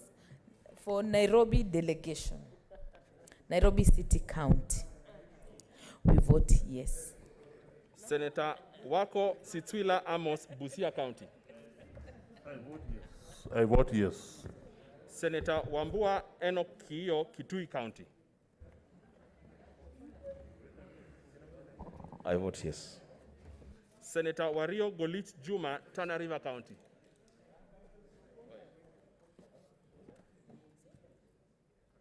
I vote yes. Senator Wetangula Moses Masika, Bungoma County. I vote yes. Mr. Speaker, let me repeat the ones who have not been called. Senator Haji Mohamed Yusuf, Garissa County. Senator Imana Malaki Charles Ekal, Turkana County. Senator Kabaka Boniface Mutinda, Machakos County. Senator Kindiki Kithure, Tharaka Nithi County. Senator Haniri George, Vihiga County. Senator Linturi Franklin Mithika, Meru County. Senator Loitiptip Anwar, Lamu County. Senator Mahamud Mohamed Maalim, Mandera County. Senator Malala Cleophas Wahungu, Kakamega County. Senator Mbito Michael Malinga, Trans Nzoia County. Senator Mbogo George Ochilo Ayako, Migori County. Senator Mogeni Eric Okongo, Nyamira County. Senator Mpaye Philip Salau, Kajiado County. Senator Murkomen Onesmus Kichumba, Elgeyo Marakwet County. Senator Ongeri Samson Kegengo, Kisii County. Senator Orengo James, Siaya County.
Order, honorable senators. These are the results of the division.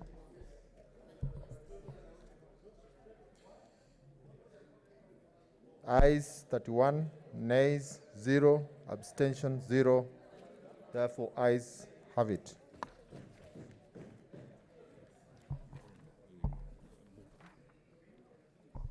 Honorable senators, I call upon the mover.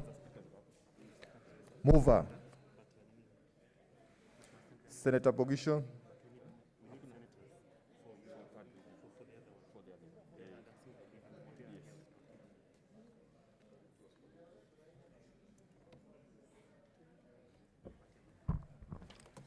Honorable Chairperson, I beg to move that the committee do report to the House its consideration of the National Assembly amendments to the County Outdoor Advertising Control Bill, Senate Bills number 19 of 2018, and its approval thereof.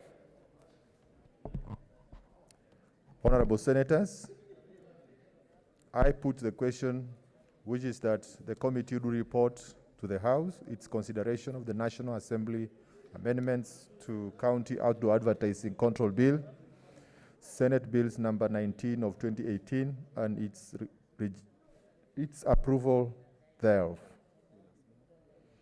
Will as many as of that opinion say aye? Will as many as of the contrary opinion say nay? The ayes have it.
Basi turejelee kikao. Mwenyekiti.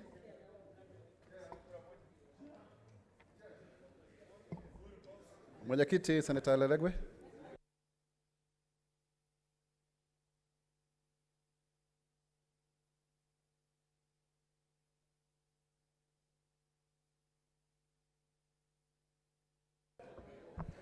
Honorable Speaker, I beg to report that the Committee of the Whole has considered the National Assembly amendments to the Outdoor Advertising Control Bill, Senate Bills number 19 of 2018, and its approval thereof.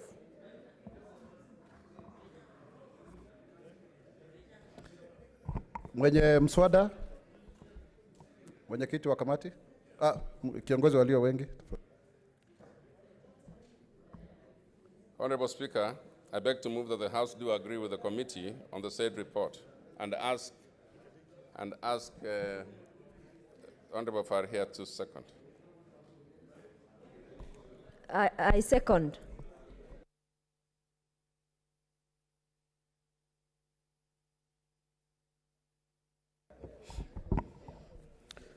Mheshimiwa maseneta, napendekeza rasmi kwamba swala rasmi kwamba jumba hili liweze kukubaliana na ripoti ya kamati. Naweka swala rasmi kwamba kikao hiki cha seneti kiweze kukubaliana na ripoti ya kamati. Na wale ambao wao wengi waseme ndio, na wale ambao hawakubaliani waseme la. Basi wale ambao ni wengi ambao ni wamekubaliana.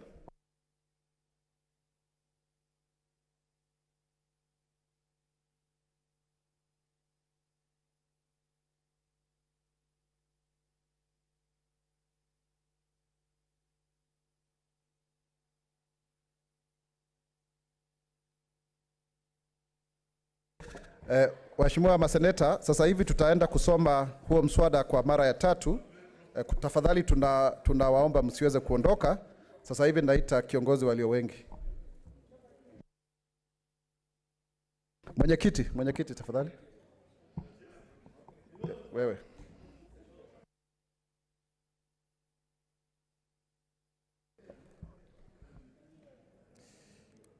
Honorable Speaker, I beg to report that the Committee of the Whole has considered the Sectional Properties Bill, National Assembly's Bill number 23 of 2019, and its approval thereof with amendments.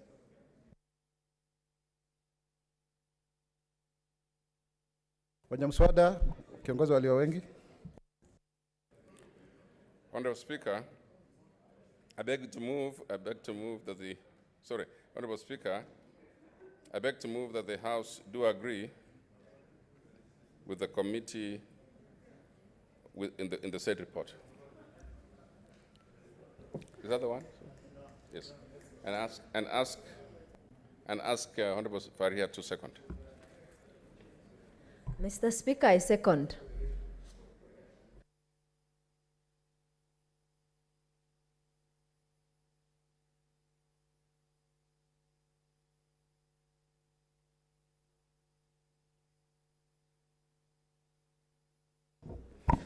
Napendekeza sasa hivi kwamba mswada huu uweze kusomwa kwa mara ya 3.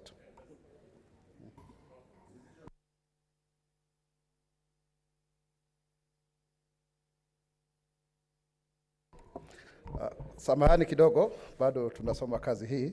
Napendekeza rasmi kwamba swala rasmi kwamba jumba hili la seneti liweze kukubaliana na kamati ya ripoti ya hiyo kamati. Tutaweka swala hapo baadaye.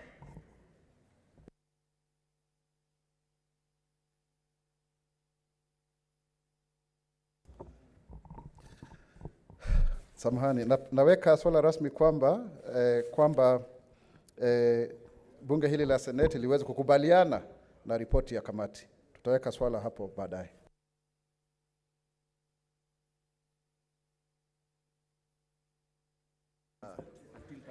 Haya, nafikiri nakanganyikiwa kidogo, lakini ni sawa tu. Sio mambo ya Kiswahili na Kiingereza, ni mambo ya mpangilio.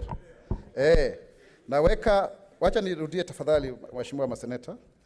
Naweka swala rasmi kwamba bunge hili la seneti liweze kukubaliana na kamati na ripoti ya kamati hii. Kwa walio wanakubaliana waseme ndio, wale ambao hawakubaliani waseme la. Basi wale waliosema ndio wengi. Asante. Sasa namuita mwenye mswada mdhamini aweze kusoma hii ripoti kwa mara ya tatu. Honorable Speaker, I beg to move that the Sectional Properties Bill, National Assembly Bills number 23 of 2019, be now read a third time, and ask Honorable Farhia to second. Honorable Speaker, I beg to second.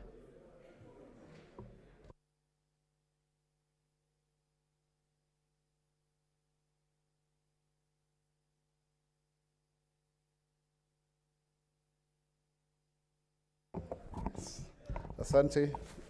Napendekeza sasa kwamba mswada huu uweze kusomwa kwa mara ya tatu.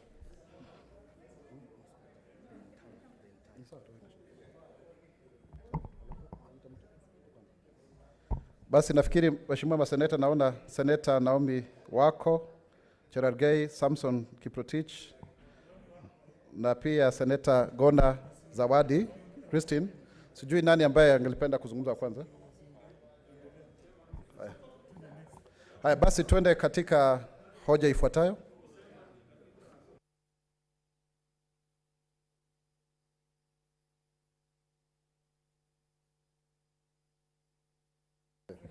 Haya, basi kwa sababu nimeambiwa hamna watu ambao wako tayari kuchangia, nataka kupendekeza hili swala rasmi kwamba mswada huu wa mali ambayo umependekezwa na Bunge la Kitaifa, mswada namba 23 wa mwaka 2019, sasa uweze kusomwa kwa mara ya tatu.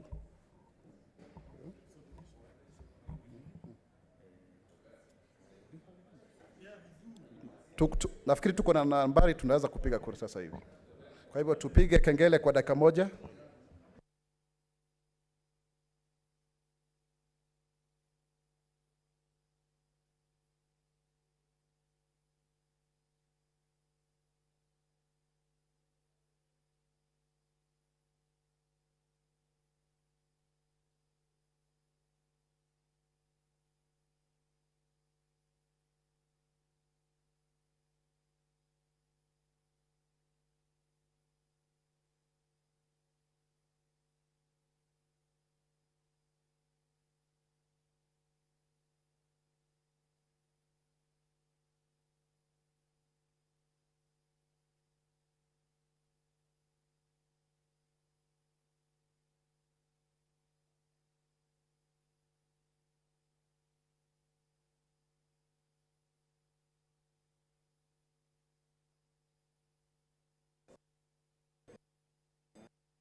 Asante sana. Nafikiri baada ya kengele kupigwa, nataka kusema tupige kura rasmi na makarani wa bunge wawe tayari kupigisha kura kwamba mswada huu wa mali ambao umetoka katika Bunge la Kitaifa, mswada nambari 22 wa mwaka 2019, uweze kusomwa kwa mara ya tatu. Tunafaa kuwa na Senator Prengei na upande huu mwingine. Nafikiri Senator Petronila Were unaweza kutusaidia hapa kuwa karani.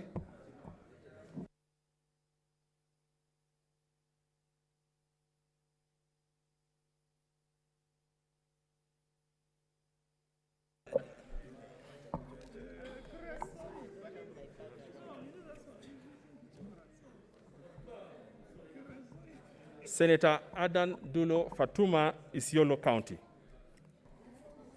I vote yes. Senator Ali Abdullahi Ibrahim, Wajir County. I vote yes.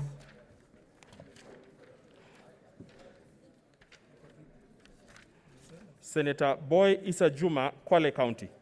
I vote yes. Senator Cherargei Samson Kiprotich, Nandi County. Senator Aaron Cheruiyot, Kericho County. I vote yes. Thanks. Senator Haji Mohamed Yusuf, Garissa County. Senator Hargura Godana, Marsabit County. I vote yes. Senator Imana Malaki Charles Ekal, Turkana County. Senator Kabaka Boniface Mutinda, Machakos County. Senator Kajwang Moses Otieno, Homa Bay County. I vote yes. Senator Kamar Margaret Jepkoech, Uasin Gishu County. I vote yes. Senator Kangata Irungu, Moranga County. Yes. Senator Haniri George, Vihiga County. Senator Kibiru Charles Rubenson, Kirinyaga County. I vote yes. Senator Kihika Susan Wakarura, Nakuru County. I vote yes. Senator Kimani Paul Wamatangi, Kiambu County.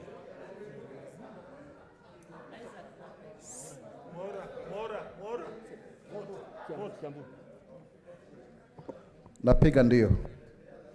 Senator Kindiki Kithure, Tharaka Nithi County. Senator Kirinyaga Ephraim Mwangi Maina, Nyeri County.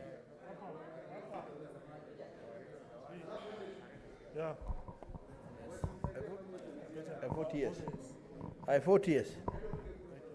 Senator Langat Christopher Andrew, Bomet County. I vote yes. Senator Lelegwe Ltumbesi, Samburu County.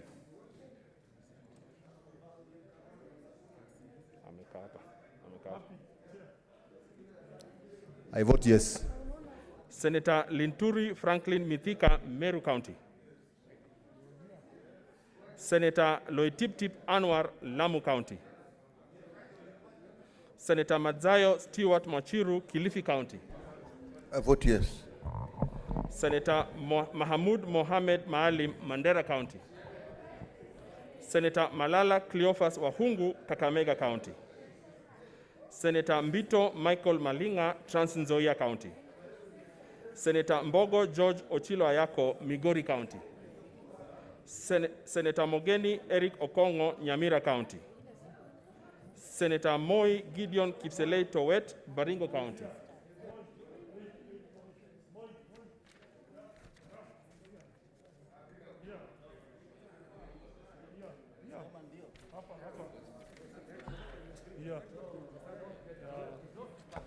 I vote yes.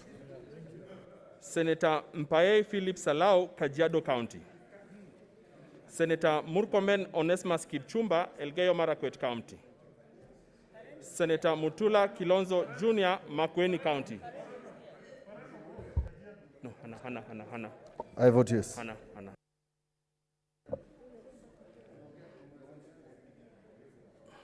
Senator Mwangi Paul Githiomi, Nyandarua County. I vote yes. Senator Mwaruma Jones Mashushe, Taita Taveta County.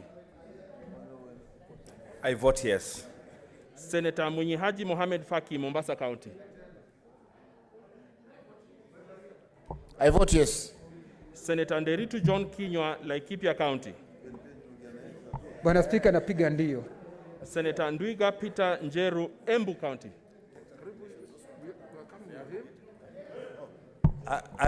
Yes. Senator Olekina Ledama, Narok County.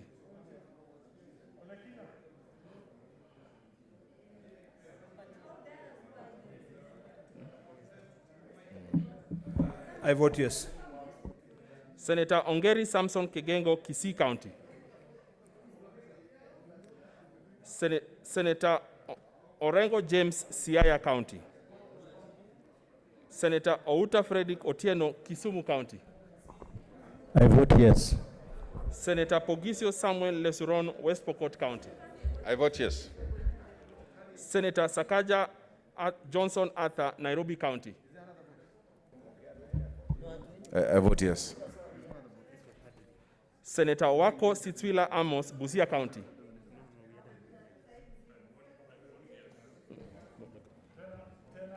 I vote yes. Senator Wambua Enoch Kiyo, Kitui County. Senator Wario Golich Juma, Tana River County. I vote yes. Senator Wetangula Moses Masika, Bungoma County. I vote yes. Where is he? He's going. Oh, I'll call again. Senator Haji Mohamed Yusuf, Garissa County. Senator Imana Charles Ekal, Turkana County. Senator Kabaka Boniface Mutinda, Machakos County. Senator Haniri George, Vihiga County. Senator Kindiki Kithure, Tharaka Nithi County. Senator Linturi Franklin Mithika, Meru County. Senator Loitip Tip Anwar, Lamu County. Senator Mahamud Mohamed Maalim, Mandera County. Senator Malala Cleophas Wahungu, Kakamega County. Senator Mbito Michael Malinga, Trans Nzoia County. Senator Mbogo George Ochilo Ayako, Migori County. Senator Mogeni Eric Okongo, Nyamira County. Senator Mpaye Philip Salau, Kajiado County. Senator Murkomen Onesmus Kipchumba, Elgeyo Marakwet County. Senator Ongeri Samson Kegengo, Kisii County. Senator Orengo James, Siaya County. Senator Wambua Enoch Kiyo, Kitui County.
Waheshimiwa maseneta, haya ndiyo matokeo ya kura ambayo tumepiga.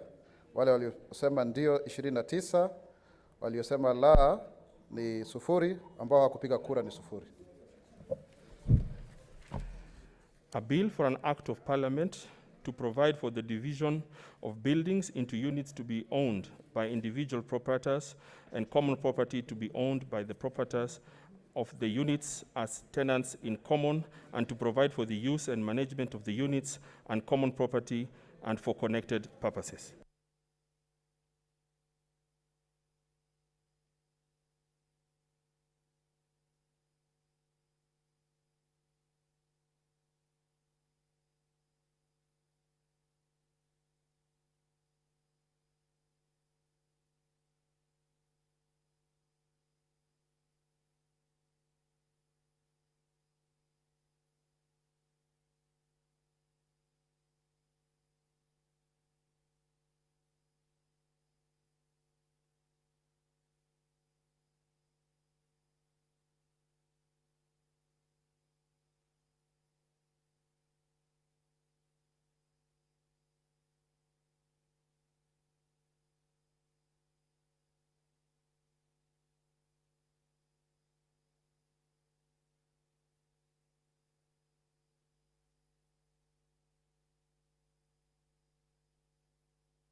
Haya, samahani waheshimiwa maseneta, nafikiri tumemaliza kupiga kura, na muniwie radhi wale ambao mlikuwa na miswada ambao tulikuwa tupitisha katika kamati nzima ya bunge hili kwamba kwa sababu ya muda. Sasa hivi nitampa nafasi, tulikuwa bado hatujamaliza kauli rasmi, nitampa nafasi Seneta Aaron Cheruiyot.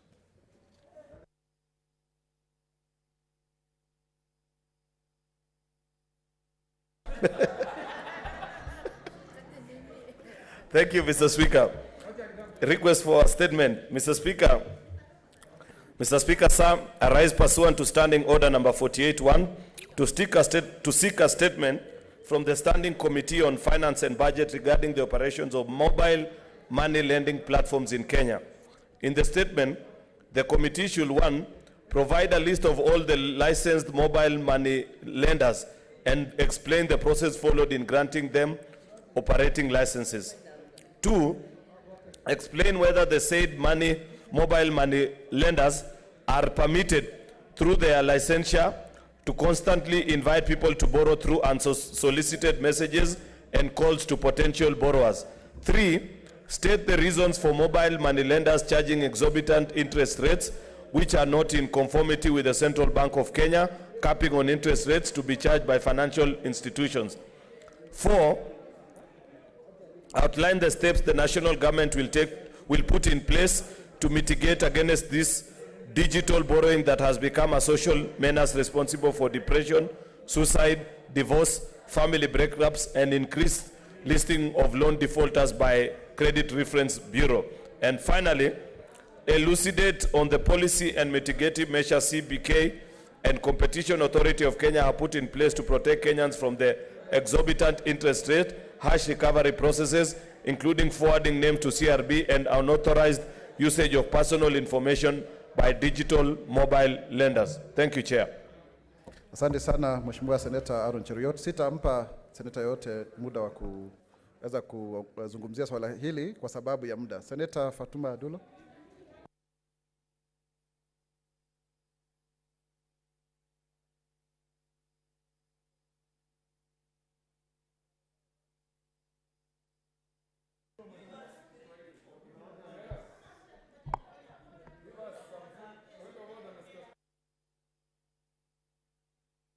Miss Haya, ni hoja ipi ya nidhamu Seneta Lagat? Okay. By Senator Cheruiyot is so important that I would wish that you've given us even some 3 people 2 minutes to make comments on it, Mr. Speaker.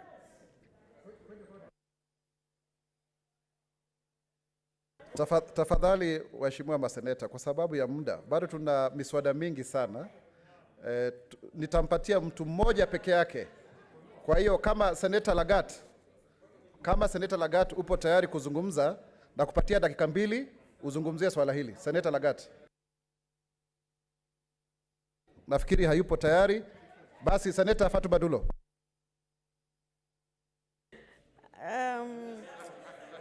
Thank you, Mr. Speaker. Mr. Speaker, sir, I rise pass one to Standing Order 47-1 to stick a statement from the Standing Committee on Labor and Social Welfare regarding the recent unlawful dismissal of staff by the Wasonyiro North Development Authority. The Wasonyiro Development Authority recently dismissed 56 casual laborers who had been working at the authority for over 10 years.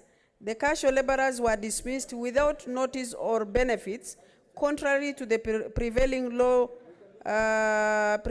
laws. The authority proceeded to advertise the jobs in a bid to replace them with individuals from outside. In addition, the Wasonyiro North Development Authority has a poor work environment characterized by impunity, nepotism, tribalism, and violation of the rights of staff over the years. Several reports have been surfaced of staff being transferred from their departments without due process and their positions being taken up by unqualified junior staff. Yet certain individuals are favored and given promotion despite lacking qualification. In the statement, the committee should urgently investigate the unfair and illegal dismissal of staff at the Wasonyiro Development Authority without following legal and ethical procedures. Number 2, conduct a probe into the poor work environment at Wasonyiro Development Authority, including unprocedural transfers and merited promotions. Finally, an urgent intervention in order to prevent the dismissal of the 46 Kenyans who are from low-level cadre. I thank you, Mr. Speaker. Asante sana. Nani angependa kuchangia? Mtu mmoja peke yake? No, kuna Senator Linturi hapa, hayupo. Senator Cherargei.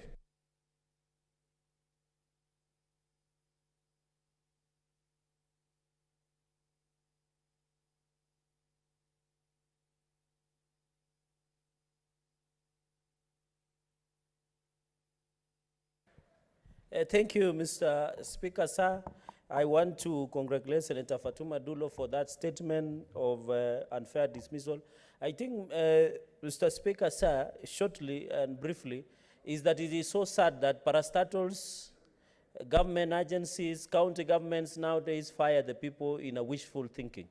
I think it is very unfortunate, and I request that the Committee of Labor and Social Welfare, where I used to be a member, to look to this matter expeditiously, because we are worried when such agency as Wasonyiro being accused of issues of nepotism or yet, and according to Public Service Commission audit report that was released, Mr. Speaker, on September 2020, the parastatals and many government agencies should show the face of Kenya. They should be high in terms of professionalism. So the fact that they can be fired at wishful, and the cases of nepotism among other issues that have been accused with that agency, Mr. Speaker, I think they must be called to order. And I hope the parastatals such as this, the county governments, any agencies that are firing people in the wishful way they imagine, is so sad. And I think the parastatals of this country, and I request Labor and Social Welfare Committee, in line with the Public Service Commission report that was released in September 2020, the Labor and Social Welfare Committee must tell us how are the parastatals operating, because they are becoming the bastions of negative ethnic and issues of promoting nepotism and cronyism, such as Wasonyiro Development Authority.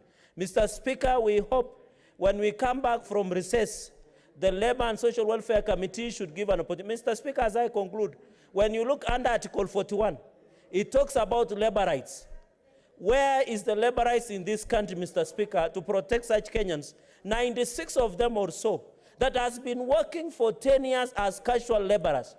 Mr. Speaker, that is unfair, that is unconstitutional, that is illegal, that is the infringing on their labor rights, Mr. Speaker, and abuse of their dignity. I hope the Labor and Social Welfare Committee must call the Wasonyiro Development Authority must be called to order and they must rectify, Mr. Speaker. And even the EACC, Mr. Speaker, as I conclude, the EACC and DCI must investigate the Wasonyiro Development Authority for that abuse of human rights in terms of having 96 people for the last 10 years and firing them within a day. I thank you, Mr. Speaker. Asante sana Mheshimiwa Cherargei. Sasa hivi nampa nafasi mwenyekiti hoja nidhamu, Mheshimiwa Senator Sylvia Kasanga.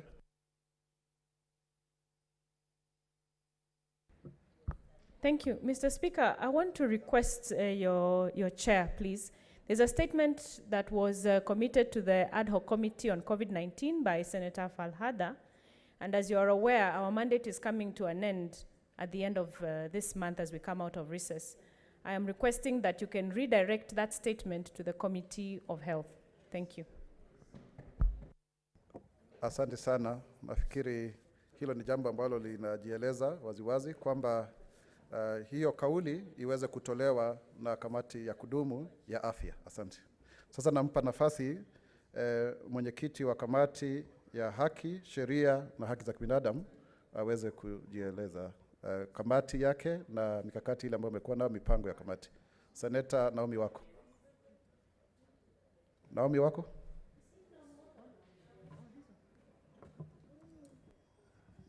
Unaweza kuendelea tafadhali.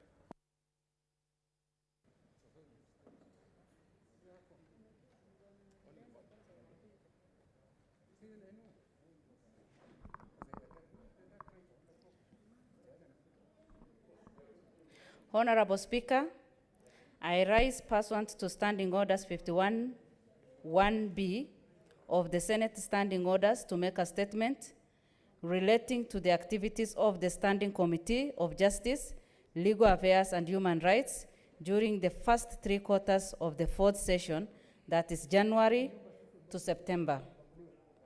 Honorable Speaker, the Standing Committee on Justice, Legal Affairs and Human Rights is established under Standing Orders 218(3) of the Senate Standing Orders and is mandated to inter alia consider all matters relating to constitutional affairs, the organization and administration of law and justice, elections, promotion of principles of leadership, ethics and integrity, agreement, treaties and conventions, and implementation of the provisions of Constitution on Human Rights. During the period under review, the committee held 44 sittings during which it considered various legislative proposals, bills, statements, petitions, and inquiries as set out below. A. Legislative proposals.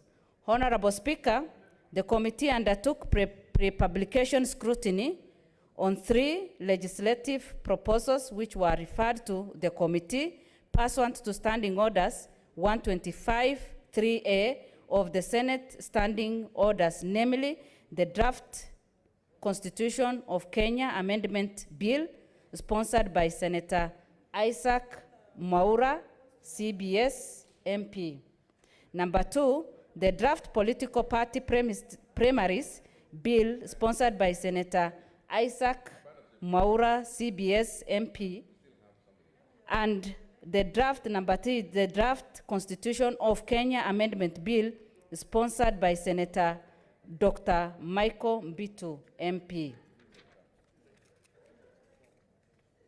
The committee proceeded to examine the said proposals against the criteria set out in the standing orders and invited the respective sponsors during consideration of the proposals by the committee. Pursuant to the Standing Order 125(3)A of the Senate Standing Orders, the committee transmitted its comments to the Honorable Speaker of the Senate on 3rd July 2020, 18th July 2020, and 25th September 2020, respectively. B. Bills. Honorable Speaker, the committee considered 11 bills during the period under review as follows. Number 1, the Office of the County Attorney Bill, Senate Bill number 3 of 2018, and number 2, the petition of the County Assemblies Procedures Bill, Senate Bills number 22 of 2018. The committee received and considered the National Assembly amendments to the two bills, during which is engaged key stakeholders, among them the Council of Governors and the County Assemblies Forum. The committee concurred with the National Assembly amendment to the said bills and recommended that the Senate approves the same, which the Senate did on 30th June 2020. The two bills received presidential assent on 9th July 2020 and were published as Acts number 14 and number 15 of 2020 respectively. Number 3, the Independent Electoral and Boundaries Commission amendment number 3, Bill, National Assembly Bills number 35 of 2019. The committee considered the bill and proposed several amendments thereon, which were approved by Senate on 23rd July 2020. The bill was thereafter transmitted to the National Assembly for its concurrences to the Senate amendments. Number 4, the Election Amendment Bill, Senate Bills number 18 of 2019.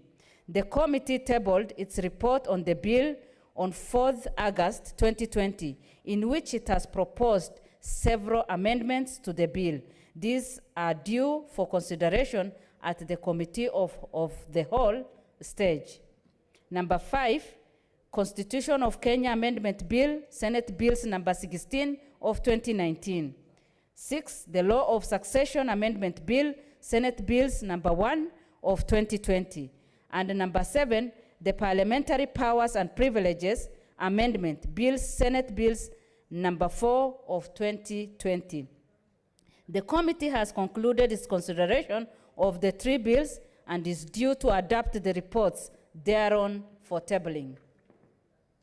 Number 8, the Alternative Dispute Resolution Bill, Senate Bills number 19 of 2019. The committee has concluded its consideration of the bill and drafting of the committee amendment thereon is underway.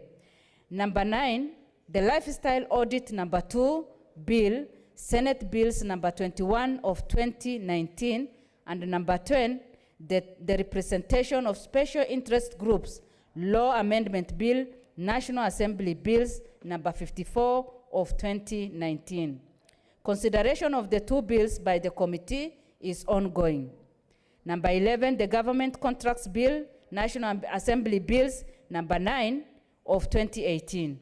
The committee deferred consideration of the bill at the request of Attorney General and has sought direction from the Senate Business Committee on the way forward regarding the bill.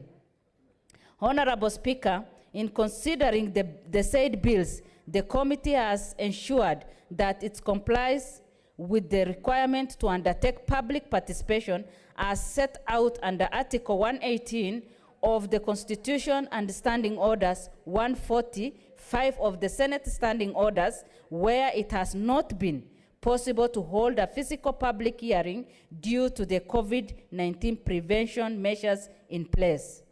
The committee has undertaken virtual meetings, public hearings, during which it has received views and recommendations of the public on the said bills. C, statements. Honorable Speaker, the committee considered 7 senators' requests for statement during the period under review as follows. Number 1, statement sought by Senator Millicent Omanga, MP, on compulsory management of copyright and other related rights. Number 2, statement sought by Senator James Orengo, EGH, SC, MP, on the fight against corruption by the multi-agency team. Number 3, statement sought by Senator Cleopas Malala, MP, on the move by the national government to halt gaming business in Kenya. The committee has concluded its consideration of the 3 statements and is due to adopt the report thereon for tabling. Number 4, statement sought by Senator Mutula Kilonzo, Jr., MP, on the delays in the appointments of the 41 judges of High Court and the Court of Appeal And number 5, statement sought by Senator Jones Mwaruma, MP, on the administrative boundary between Taita Taveta and Makueni counties. The committee has partially considered the 2 senators' request for statement and is scheduled to conclude on the same during the month of October. Number 6, the statement sought by Senator George Kaniri, MP, on inhuman eviction of families in Chepturo Village, Keptuyo Ward, Chesumei Sub-County in Nandi County. Samahani mwenyekiti, naomba kwamba uweze kumalizia kwa sababu bado tuna report zingine kama 4 za kamati. Noted. The committee planned to visit sites in Nandi County in April 2020. This was, however, deferred following outbreak of COVID pandemic. The committee now plans to visit the site and meet with the stakeholders later in this month. We had another statement by Senator Abshiro, and for the petitions, Honorable Speaker, we had 2 petitions. Petition by Julius Masiva Obuga on amendment of constitution to delete the cockade and X from the coat of arms and the public seal, and the petition by Bernard Wahire and Jacqueline Muture, and delayed implementation of the report of the Truth, Justice, and Reconciliation Committee. Mr. Speaker, we had also another petition by Abdallah Suleiman and Elkana Kitur, and then the other petition by Sami Murioki on lack of support to families. Mr. Speaker, we had further petitions, about 3 more, but I will not get into that. But inquiries, Honorable Speaker, the committee has undertaken 2 inquiries during the period under review. Number F is consideration of statutory instruments. Honorable Speaker, during the period under review, the committee considered 3 sets of regulations: public health, and then the Public Health Prevention, Control of Suppression of COVID-19 Rule 2020, and then the Public COVID-19 Restriction is another one. Mr. Speaker, G is vetting of appointment of public office, and Honorable Speaker, during the period under review, the committee undertook the vetting of nominee for appointment to the position of Member of Parliamentary Service Commission under Article 127 of the Constitution. H is other stakeholders' engagement. Mr. Speaker, the committee also undertook this, and under county visits, we didn't make that, but we are in the process of visiting Nyamira very soon. Upcoming businesses, Honorable Speaker, in addition to the businesses listed, the committee intends to focus on the following during the remainder of 4th session and the 5th session: electoral reforms inquiry, audit of the national policy, and then audit of the outstanding gaps in laws. As I finish, in conclusion, Honorable Speaker, I wish to thank your office for the support accorded to the committee in undertaking its work. I also wish to acknowledge the Secretariat support that the committee has received from the Office of the Clerk. Lastly, I wish to thank my predecessor, the Senator for Nandi County, who steered the committee from December to 2018 until May this year, as well as the past and present members of the committee for their diligence in executing the mandate of the community. I thank you, Honorable Speaker. Thank you. Asante sana mwenyekiti, naibu mwenyekiti, kwa ripoti hiyo ambayo ni nzuri zaidi, na ni wazi kwamba Wakenya wengi wanapendelea kuleta mambo yao katika bunge la Seneti. Ningewaomba wale wenyekiti ambao wanafuata, tafadhali tufupishe ripoti hizi kwa sababu ya muda. Sasa hivi nampa nafasi Senator Abshiro Halake kuwakilisha kamati ya mawasiliano na teknolojia. Thank you very much, Mr. Speaker. Mr. Speaker, I rise pursuant to Standing Order 51(1)B to make a statement on the activities of Standing Committee on Information Technology for the period commencing January 1st to 31st August 2020. Mr. Speaker, I have quite a bulky report, but I'm going to truncate it and I'm going to skip to the main issues because we have decided to give specific detailed report on certain topical issues that have emanated during this review period. But that said, Mr. Speaker, during the period under review, our committee held a total of 23 sittings, considered one bill and one statement, and being that at the advent of COVID-19 pandemic, the accelerated adoption and use of technology had quite an impact on the work of the committee. Mr. Speaker, this committee has been a champion for inclusion and transformation through ICT. In the period under review, we canvassed a series of issues, including closing the connectivity gap in Kenya, especially in marginalized and underserved areas, the status of the national broadcaster, the Kenya Broadcasting Corporation, which is also undergoing certain trouble with their sustainability as an organization and their viability. We also dealt with the ICT and education, including the digital literacy program. We also dealt with ICT and health during this period, ICT and lands, 5G technology and the impact of it, taxation of technology space, including the digital service tax, which is called DST, among many other issues that I will enumerate.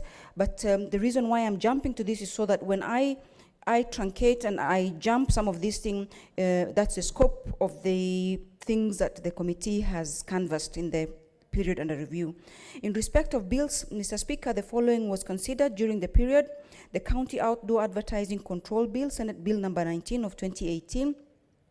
The Outdoor Advertising Control Bill, Senate Bill number 18, was published on 13th of July 2018 and was first read on September 11th.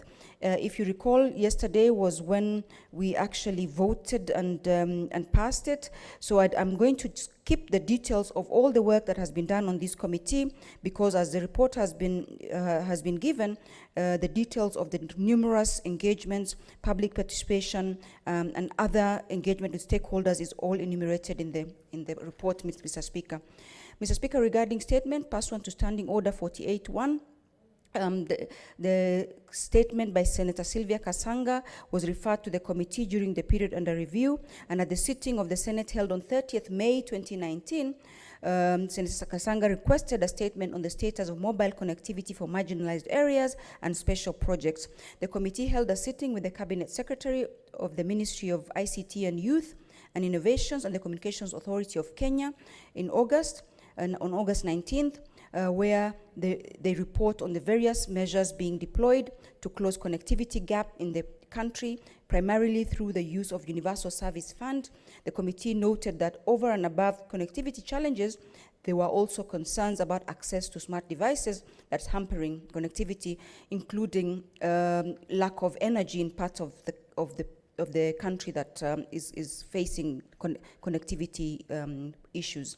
Moving forward, Mr. Speaker, the committee has resolved to conduct inspection visits to assess the status of connectivity, especially in traditionally marginalized counties like Isiolo, Turkana, Kwale, Kitui, among others. The committee will continue to closely monitor the use and implementation of projects through the Universal Service Fund, especially the voice infrastructure and connectivity projects, Mr. Speaker. Mr. Speaker, the committee also deliberated on issues of national concern. Firstly, the committee has been concerned by the financial status of the national broadcaster, the Kenya Broadcasting Corporation. The committee constituted a subcommittee to delve keenly into the matter. And in March, the committee met with the management of the KBC and who informed the committee of various challenges facing the corporation, including debt arrears, owed in statutory deductions, and technical capacity challenges. The committee remains committed to assisting KBC charts its way back to health, and to this end, the committee is exploiting legislative avenues through amendments to the Kenya Broadcasting Act, Cap 221. It is scheduled to have a consultative meeting with the Cabinet Secretary for ICT, the Cabinet Secretary for National Treasury to explore ways to support KBC. Secondly, Mr. Speaker, continuity of education through the use of technology has taken center stage, as you know, and that is one of the issues that we have canvassed. I don't want to go into the details of that. The committee, jointly with counterparts in the Standing Committees of Education and Ad Hoc Committee on COVID, met with the Cabinet Secretary on 18th June. Most recently, the committee met with the Cabinet Secretary for ICT and Innovation on 16th September to deliberate on ICT priorities that support education and transition to a fully digital education platform. Thirdly, taxation of digital space, Mr. Speaker, continues to be quite a big hindrance to the growth of the space. The committee on 3rd June met with Cabinet Secretary for National Treasury to deliberate on the digital services tax and came into effect of the passing of the Finance Act 2020, which is 1.5% tax on gross value of transactions to be levied at the point of transfer or payment for services to service providers. The committee was informed that the rationale of the DST was the need to create a legislative framework for the collection of taxes from business activities in digital marketplace due to increased internet penetration. The committee was informed that the tax would be levied in income earned by digital platform owners who are mainly non-resident companies. The committee also met with the Global System for Mobile Communication, GSMA, who presented their findings from their Mobile Sector Taxation Study 2020. The committee is continuing discourse in the space and will report to this committee on its findings in due course. Fourthly, concerning the closing of connectivity, Mr. Speaker, tafadhali Mheshimiwa Mwenyekiti, tafadhali unaweza kufupisha. Sawa, nitafupisha. Thank you very much, Mr. Speaker. Again, we were told about balloons, and these are some of the things that we were being told will be closing the gap, where we have balloons that float on the stratosphere, delivering internet through the terrestrial network. This is something that committee will be going out to assess to see if it's working or not. But this is something that will bring a detailed report on to the House, Mr. Speaker. Mr. Speaker, the committee also informed, the committee delved also into the question of e-health, and again, the details of these are in the report, and we will also deliver maybe specific reports on some of the key issues that we worked with. But most importantly, Mr. Speaker, there's a long list of stakeholders engaged. As you know, this sector is a sector of economic growth, is a sector that's driving most other sectors, and is a sector has become very important, especially at the onset of the pandemic, and therefore that's the reason why you'll see that our report is a bit detailed, because everything that we have done is touching on this. And our committee notes that innovation is more than just private sector driven. In this regard, the committee has been making deliberate effort to engage other stakeholders. The committee noted the opportunity the technology presents for country in the areas of Internet of Things, telemedicine, and other areas. We will be holding consultative meetings with the CS and other stakeholders on national 5G strategy going forward. Mr. Speaker, the committee also on the 15th of July held a consultative meeting with Kictanet to take stock of progress in addressing emerging policy challenges. And lastly, Mr. Speaker, on 25th of August 2020, the Kenya ICT Network presented its findings in the ICT Survey 2019-2020, a study they undertook on request of the ICT Authority. The report on the status of ICT in the county of Uasin Gishu, Taita Taveta, Kajiado gave committee some insights into the situation of counties on several metrics. And this is something that we'll invite our honorable members to liaise with us to get the reports of their respective counties, Mr. Speaker. Mr. Speaker, in this quarter, the committee will be working to conclude its business of the year by considering the following issues. In respect of bill, the committee will be completing consideration of the copyright amendment bill. In respect of statement pursuant to standing order number 47-1 at the sitting of the Senate of September 17th, Senator Iman Falhada requested a statement on the use of Chinese-owned social media application TikTok in respect to the concerns related to data privacy. The committee will be taking up the matter and will hold consultative meetings with the Cabinet Secretary, and at which the Senator Iman will be invited. Pursuant to Standing Order 48-1, the Senate Standing Committee at sitting of this on September 8th, Senator Mohamed Faki MP requested for a statement on the state of affairs. Samahani.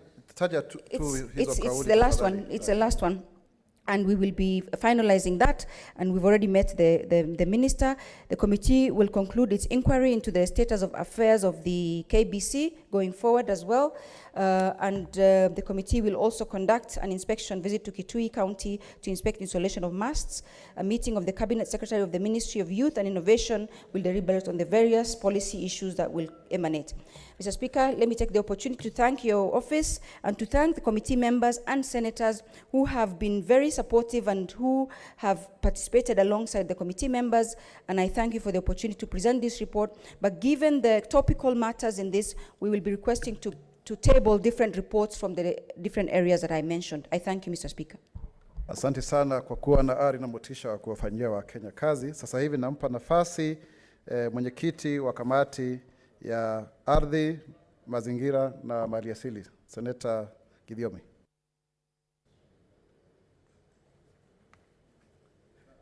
Thank you. Na kuomba tafadhali chukua kama dakika 4 tafadhali. I'll try to be fast. It's not big. Thank you, Mr. Speaker, for giving me this opportunity. I rise pursuant to Standing Order 51(1)B to make a statement on the activities of the Senate Standing Committee on Lands, Environment and Natural Resources for the period commencing 20th January to 31st July 2020. Mr. Speaker, during the period of the review, our committee held a total of 28 sittings, considered 3 bills, considered 1 legislative proposal, and petitions, 9 petitions, and 7 statements. The committee also held 3 engagements with stakeholders and held 3 public hearing forums on the bills. In respect of the bills, Mr. Speaker, the following bills were considered. The Sectional Properties Bill, which has just been passed by this Senate, that one was also considered. The Sectional Properties Bill, the National Drought Management Authority Amendment Bill, National Assembly Bill, number 26 of 2019. The Wildlife Conservation and Management Amendment Bill, Senate Bills number 24 of 2019. Mr. Speaker, on the Sectional Properties Bill, National Assembly Bills number 23 of 2019, and the National Drought Management Authority Amendment Bill, National Assembly Bills number 26 of 2019, our committee conducted public hearing forums, considered the submissions received from the public, and tabled the report in the Senate on 12th May 2020. Mr. Speaker, with regard to the Wildlife Conservation and Management Bill, Senate Bill number 24 of 2019, a bill sponsored by a member of the committee, Senator Jones Mwaruma MP, was also considered and considered in detail by the committee, conducted public hearings on further tabled the report in the Senate on 16th June 2020. During the period at the review, the committee considered and sponsored a legislative proposal, the Geologist Bill 2020, that has since been published and is undergoing concurrence before it is brought to this House for first reading. Mr. Speaker, sir, the bill was read for the first time yesterday. Mr. Speaker, regarding statements 2, other statements sought had timelines within which the committee was expected to have considered them. One statement was requested pursuant to Standing Order 47, one by Senator Kipchumba Murkomen, EGHMP, on an issue of national concern regarding the landslide that occurred in Kerio Valley, affecting residents of West Pokot and Elgeyo Marakwet counties, noting that the disaster caused loss of lives and affected many residents residing in the two counties. The committee requested for written submissions from Samahani the mwenyekiti, unaweza kufupisha ripoti yako tafadhali? I'm trying to make it very... Usisome yote tu, unaweza kugusia tu Yeah, fine. Thank you, Mr. Speaker. The two counties, the committee requested for written submissions from the Ministry of Interior and Coordination of National Government, who responded to the concerns raised. The other statement was requested pursuant to Standing Order 48-1 by Senator Johnson Sakaja, CBS MP, on the demolition of houses in Kariobangi North Ward, Embakasi North Constituency, Nairobi City County. The matter was critical, noting that it affected residents who had their homes demolished. And Mr. Speaker, we also got submissions from the Minister of Coordination and completed the report. Mr. Speaker, sir, pursuant to Standing Order 48-1, 8 statements were referred to the committee during the period of the review. The committee has already commenced inquiries into the statements and further involved the senators who had requested for the statements. The statements include a statement requested by Senator Dr. Alice Milgo, MP on waste management in Bomet County, and another on implementation of the national land use policy in the counties. A statement requested by Senator Okongo Mogeni, SC, MP, on the recent demolition of houses,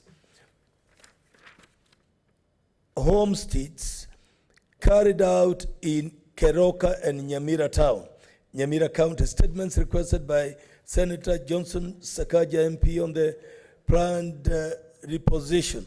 Mr. Speaker, on this one, because I want to be first on this one, we invited the Minister for Environment, and he gave us the details, and we agreed that he's not going to demolish any more houses until the matter has been handled properly by the committee and completed. Mr. Speaker, sir, on some statements, supplementary questions arose, and the committee has scheduled meetings with the relevant ministries and county governments, among other institutions, to interrogate the issues arising.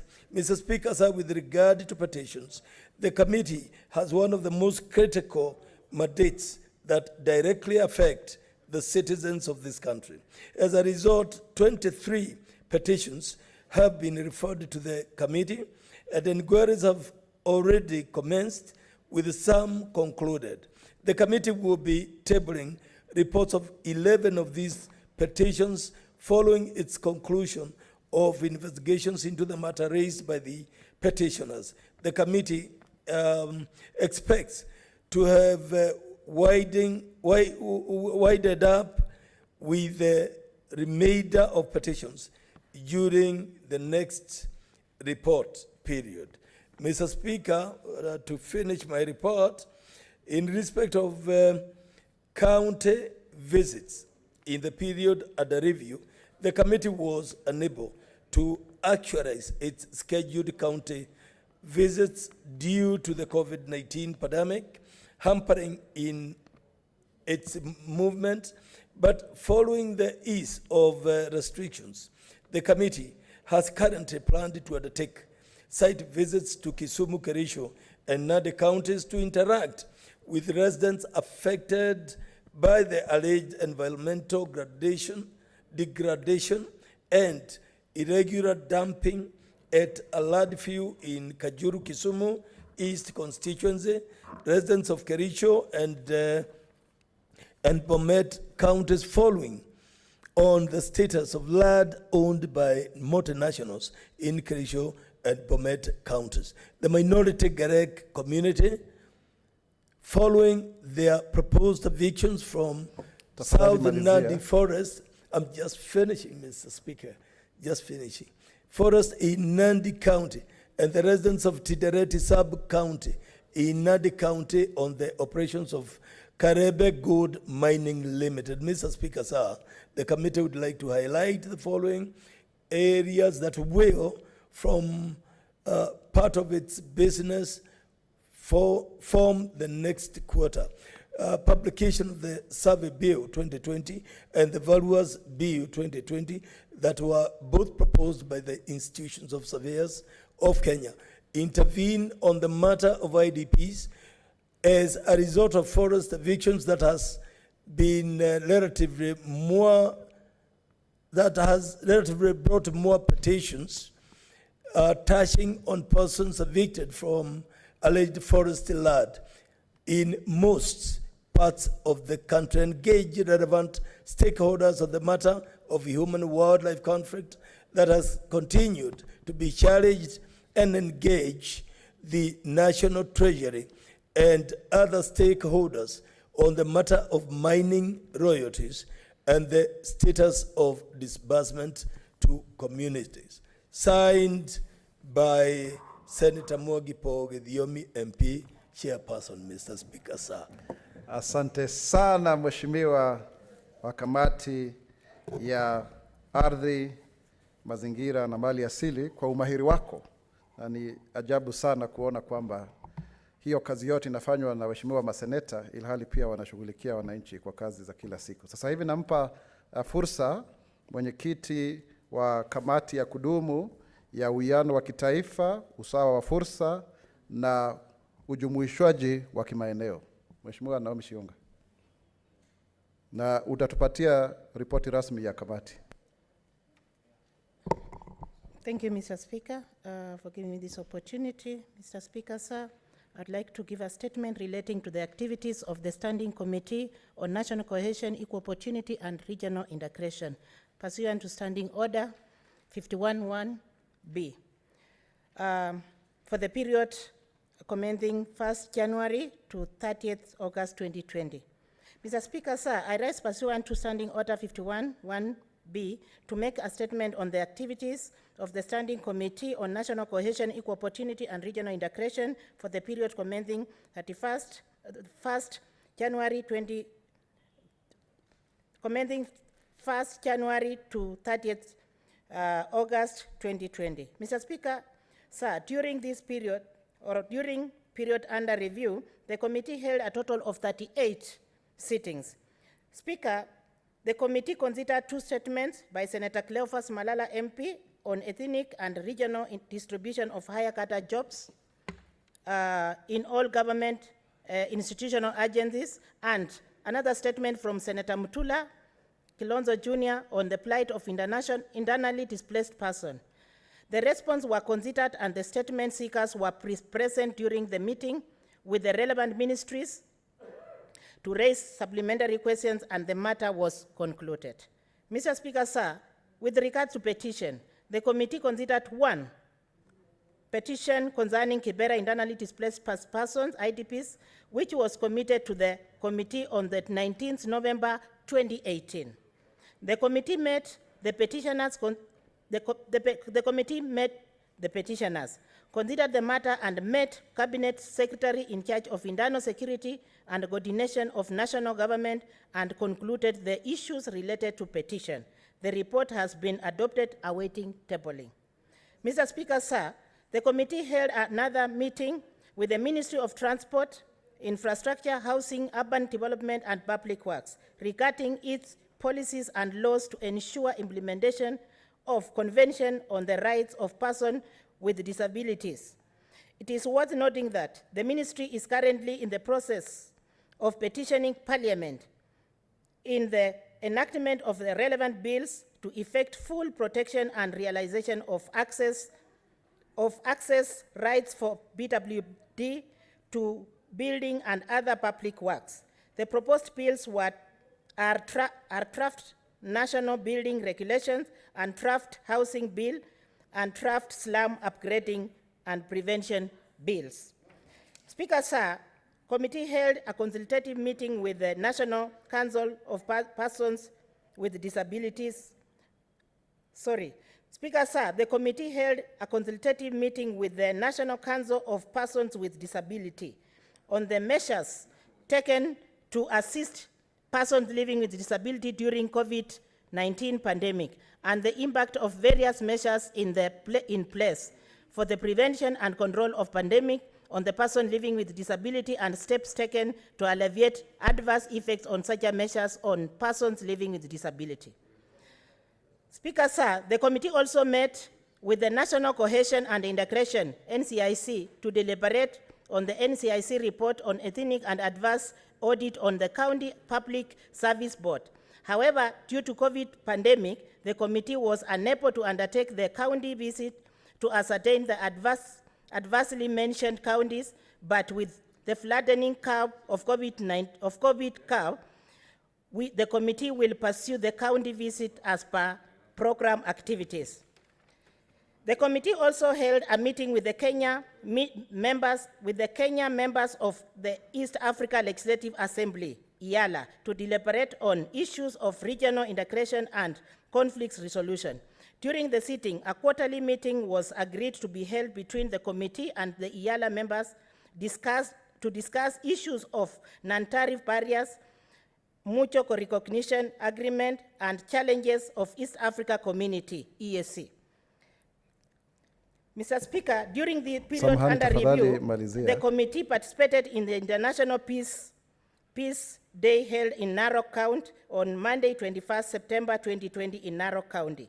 International Peace Day, Mr. Speaker, is an annual event observed globally on 21st September. The Peace Day provides a platform for the humanity to strengthen the ideals of peace, nonviolence, and ceasefire offers the opportunity to mediate and visualize the peace in the world. The committee is scheduled to consider the report on the relevant event. Lastly, Mr. Speaker, the committee intends to carry out the following activities: to undertake county visits in the region affected with conflict, namely Kisumu, Nandi border, Baringo and West Pokot, Makueni, Taita, Taveta, Kajiado border, Marsabit, Turkana and Ethiopia border. Lastly, with Kitui and Tana River border. Also, the committee is intending to consider the National Cohesion and Integration Commission report on ethnic and adversely audit to County Public Service Board and County Assemblies Service Board to report to the Senate. Lastly, ensuring that the National Action Plan Disaster Risk Reduction 2020 is valid, the committee has today held a meeting with the National Lands and IEBC and has deliberated on issues that affect the boundary and demarcation issues. We are yet to write a report on the same. Thank you, Mr. Speaker. Signed by Senator Naomi Shionga, the Chair, Standing Committee on National Cohesion and Equal Opportunity. At this time, Mr. Speaker, I want to acknowledge the predecessor, Ms. Senator Naomi Wako, who handed over the work to me, and I appreciate the members and the Secretariat for this report. Thank you, Speaker. Asante sana kwa hiyo ripoti ambayo imetuonyesha ile kazi nzuri ambayo mnafanya, hususan kuhusu hata masuala ya watu wenye ulemavu, na ikumbuke kwamba hiyo kamati imeongozwa na kina mama wawili shupavu. Kwa hiyo hongera sana Mheshimiwa Seneta Naomi Shionga, na tunatumai kwamba mtaendelea kuwa na nafasi ya kusawazisha fursa kwa watu wote ambao wamenyanyapaliwa katika jamii. Sasa hivi kulingana na kanuni ya 52 kipengele cha kwanza, nampa hii fursa kiongozi walio wengi kutupatia kauli rasmi kuhusu ratiba ya shughuli za bunge la Seneti. Ratiba hii ni ya wiki ambayo inaanza Jumanne tarehe 3 Novemba mwaka 2020. Mr. Speaker, sir, pursuant to Standing Order 52.1, I hereby present to the Senate the business of the House for the week commencing Tuesday, 3rd November 2020. As indicated in today's order paper at order number 8, I will move a motion for the alteration of Senate calendar to enable the Senate proceed on recess starting tomorrow, Friday, 9th October 2020, and resume sittings on Tuesday, 3rd November 2020, in accordance with the Part 4 of the Senate calendar. I take this opportunity to thank all senators for their patience and hard work through the process of passing the third generation formula for allocation of monies to county governments and the County Allocation of Revenue Bill for financial year 2020-2021. I also take the opportunity to also thank His Excellency the President for assenting to the County Allocation of Revenue Bill, Senate Bills number 7 of 2020 into law earlier this morning. What is pending now in relation to financial matters is the consideration and passage of the county government's cash disbursements schedule, Mr. Speaker. We have done that this afternoon. This document has just been tabled. We just passed that in this afternoon, Mr. Speaker. The Senate is required now to consider and pass the same, and we have done that. Allow me, Mr. Speaker, to join you in your communication urging standing committees of finance and budget to expeditiously consider this matter and make a report pursuant to the standing order, to our standing orders. Mr. Speaker, sir, if the motion on the alteration of debate of the calendar is approved on Tuesday, 3rd November 2020, the Senate Business Committee will meet to schedule the business of the Senate. On that day, Mr. Speaker, the Senate will consider the bills scheduled for second reading and those at the committee stage of the whole, at the committee of the whole stages. The Senate will also continue with consideration of business that will not be concluded in today's order paper, including the motions, petitions, and statements, Mr. Speaker. Mr. Speaker, a total of 23 bills are due for second reading, and another 20 bills are at the committee of the whole stages. The Senate Business Committee will prioritize these bills, and in respect, I urge the relevant standing committees to expeditiously conclude consideration and to table reports pursuant to the standing orders for purposes of enriching debate at the second reading stage and to effectively navigate amendments during the committee of the whole stage. Mr. Speaker, sir, as you will see in today's order paper, we have 2 bills pending division at the committee stage. Mr. Speaker, all these were done and covered. Mr. Speaker, I thank you and hereby lay the statement on the table of the House. Thank you. Next order.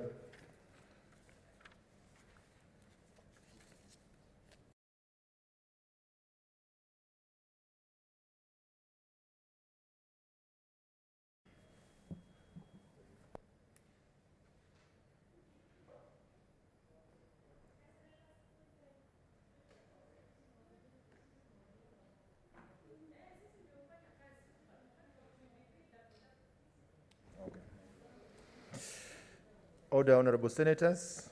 I take this opportunity to inform you that we are rearranging the order paper, and we will first begin with order number 9.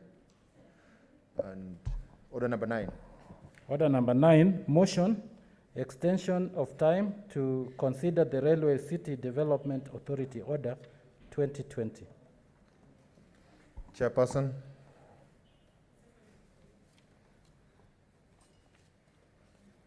Speaker, I'm a member of the committee standing in for the chairperson.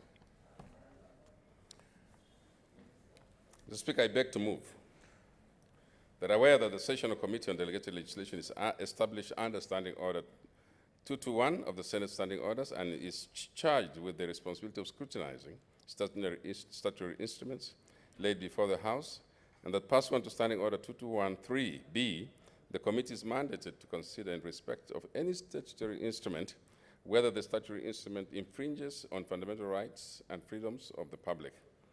I'm further aware that on the 26th May 2020, the Senate referred the Railway City Development Authority Order 2020 to the Sessional Committee on Delegated Legislation, aware that the purpose of the state corporation proposed in the order paper is to provide for the coordinated planning, management, development, and use of the Nairobi Railway Center Station and the surrounding land, which has been designated as special planning area, acknowledging that the regulations touching on existing land rights, particularly in regard to the Kenya Railway Corporation, Kenya Railway Pension Scheme, and the private landowners in the designated area.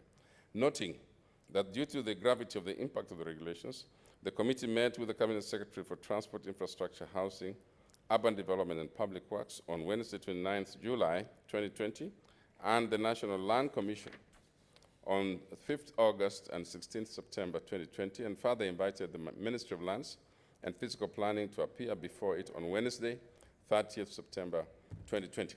Noting that the committee directed the Ministry of Lands and Physical Planning to provide clarity on the ownership of the land in the area defined under paragraph 2 of the order, which is defined as all the land measuring 172 hectares, consisting of the Nairobi Central Railway Station and the surrounding land, and to submit supporting documentation on the same. Further noting that the Ministry of Lands and the Physical Planning requested for more time until the 13th September 2020 to furnish the committee with the requisite information, and that this information is vital to the consideration of the order. Appreciating that under Section 15.2 of the Statutory Instruments Act 2013, the committee is required to make a report within 28 sitting days after the date of referral of the instrument by the Senate, or such other period as the Senate may, by resolution, approve. Noting that with regard to the Railway City Development Authority Order 2020, the 28 sitting days lapse on the 7th October 2020. Now, therefore, pursuant to Section 15.2, now, therefore, pursuant to Section 15.2 of the Statutory Instruments Act 2013, the Senate resolves to extend the timelines for the consideration of the Railway City Development Authority Order 2020 by further period of 21 days to enable the committee to scrutinize the submissions by the Ministry of Lands and Physical Planning with regard to the land rights in the area designated under the Railway City Development Authority Order 2020, and to conclude its consideration of the order.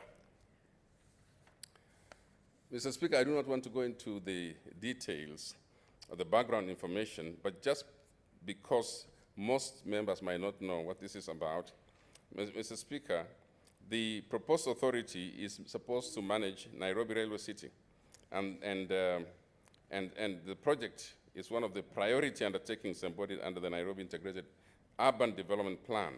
And for that reason, it must be scrutinized extremely well, Mr. Speaker, so that mistakes are not made.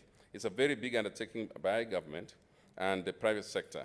And so, Mr. Speaker, because of the work that our committee has done in doing this, we would like, Mr. Speaker, to ask for this House to help us, this House to agree with this request, Mr. Speaker, so that we can now have the 21 extra days to enable the committee to scrutinize these documents, Mr. Speaker, as I have already alluded to. Therefore, this will enable the committee to scrutinize these submissions from the Ministry of Lands and Physical Planning with regard to land rights in the area designated under this particular authority. And so, Mr. Speaker, I do not want to do any more details, go into more details. I would like to move and ask Senator Abshiro to second. Thank you, Mr. Speaker. Senator Abshiro. The mic, please. Okay, thank you. Thank you, Mr. Speaker. Mr. Speaker, I rise to support and to second this request by one of our committee members and our House Majority Leader. Mr. Speaker, as you know, some of these orders need a lot of public participation, and there's a need to get it right with regards to ownership of some of the land that is being used, that's being earmarked for this project. There's also need to ensure that we keep to many of the statutory requirements and the legal legalities of this. And given that the railway sector has had different ownership from the railways, the SACCO itself, to the Kenya Railway, to the county of Nairobi and the rest of it, our committee has done quite a lot of work, and they still need to make sure that we get this right, so that then, as developments are done, the right compensations and the right ownerships are established. And so this is not something that we can gloss over, and it's something that the committee has done quite a lot already, but needs further delving into, with a view to ensuring that development doesn't disenfranchise other people as well, and that development is done within the context of our laws. And so I support that this committee is given more time to do this order justice. I support and I second.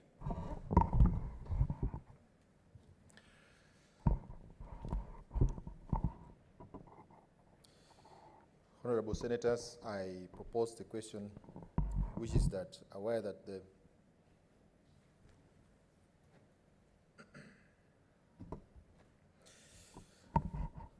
Honorable Senators, I propose the question, which is that aware that the Sessional Committee on Delegated Legislation is established under Standing Order 221 of the Standing Orders and is charged with the responsibility of scrutinizing statutory instruments laid before the House, and that pursuant to Standing Order 221 3B, the committee is mandated to consider in respect of any statutory instrument whether the statutory instrument infringes on fundamental rights and freedoms of the public.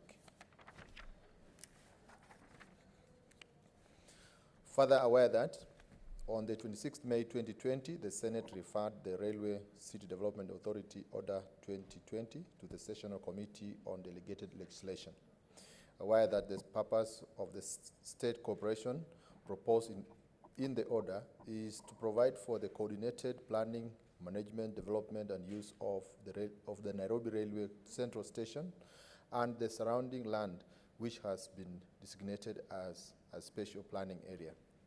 Acknowledging that the regulations touch on the existing land rights, particularly with regard to the Kenya Railway Corporation, Kenya Railways Pension Scheme, and private landowners in the designated area. Noting that due to the gravity of the impact of the regulations, the committee met with the Cabinet Secretary for Transport, Infrastructure, Housing, Urban Development and Public Works on Wednesday, 29th July 2020, and the National Land Commission on 5th August and 16 September 2020, and further invited the Ministry of Lands and Fiscal Planning to appear before it on Wednesday, 30th September 2020.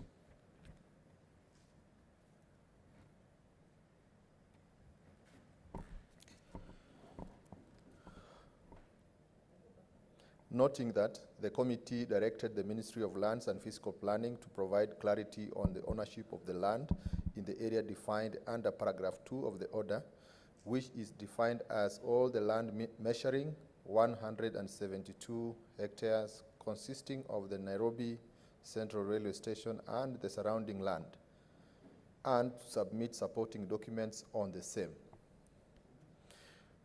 Further noting that the Ministry of Lands and Fiscal Planning requested for more time until the 13th October 2020 to furnish the committee with the requisite information, and that this information is vital to the consideration of the order.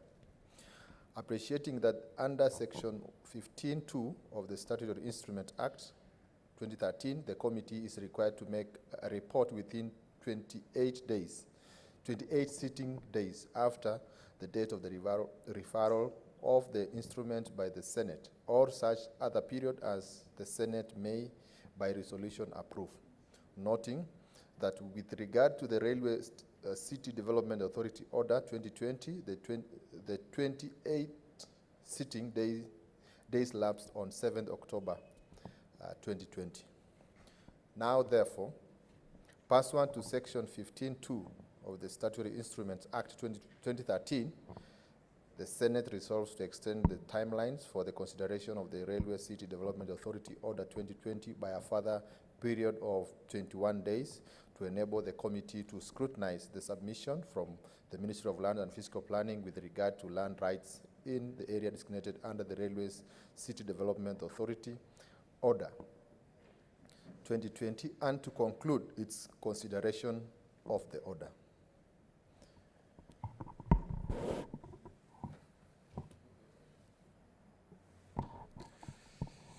Honorable Senators, I can see the interest of two senators. Senator Kasanga. Thank you, Mr. Speaker. Thank you for giving me this opportunity, and I want to congratulate this committee. Thank you, Majority Leader. Consideration of instruments like this is so critical Mr. Speaker. In fact, we have a situation in one of our committees where this same ministry went ahead and rolled out some regulations without proper public participation. And it has taken a fraternity of stakeholders to bring it to the attention of this House. And we have been forced to actually have the ministry withdraw those regulations because of lack of proper public participation. And I want to commend this committee. And I have seen from the motion here, they have asked for further clarification and further questions in the Ministry of Land, Physical Planning. And I commend them for this because this particular project has a lot of interest and a lot of Kenyans want to participate in this project. And this one we are very keen. Kenyans are also watching. And it's important that the ministries come clean with everything to do with this land, which is going to be quite a project in Nairobi. In fact, it is something we're really looking forward to because it's a sort of urban renewal that this city needs to give us a new and green city in the sun. We've seen the master plans and we've seen where they want to go. But it's very critical that everything is done with a lot of transparency and openness. And this is the sort of thing we are calling out, that even when the developments begin to roll out, because we are aware the calls for tenders have already gone out, and we are hoping a lot of transparency is going to take place and a lot of Kenyans will be allowed to participate in this sort of project that can change the lives of very many Kenyans. And you know, our small businesses right now that have been greatly affected because of COVID, this could be a lifeline if it is done properly, Mr. Speaker. So I commend this committee, and I agree, let them be given the ample time that is required because of the magnitude of this project that we know, and let them thrash it out completely. And we are looking forward to seeing their final report.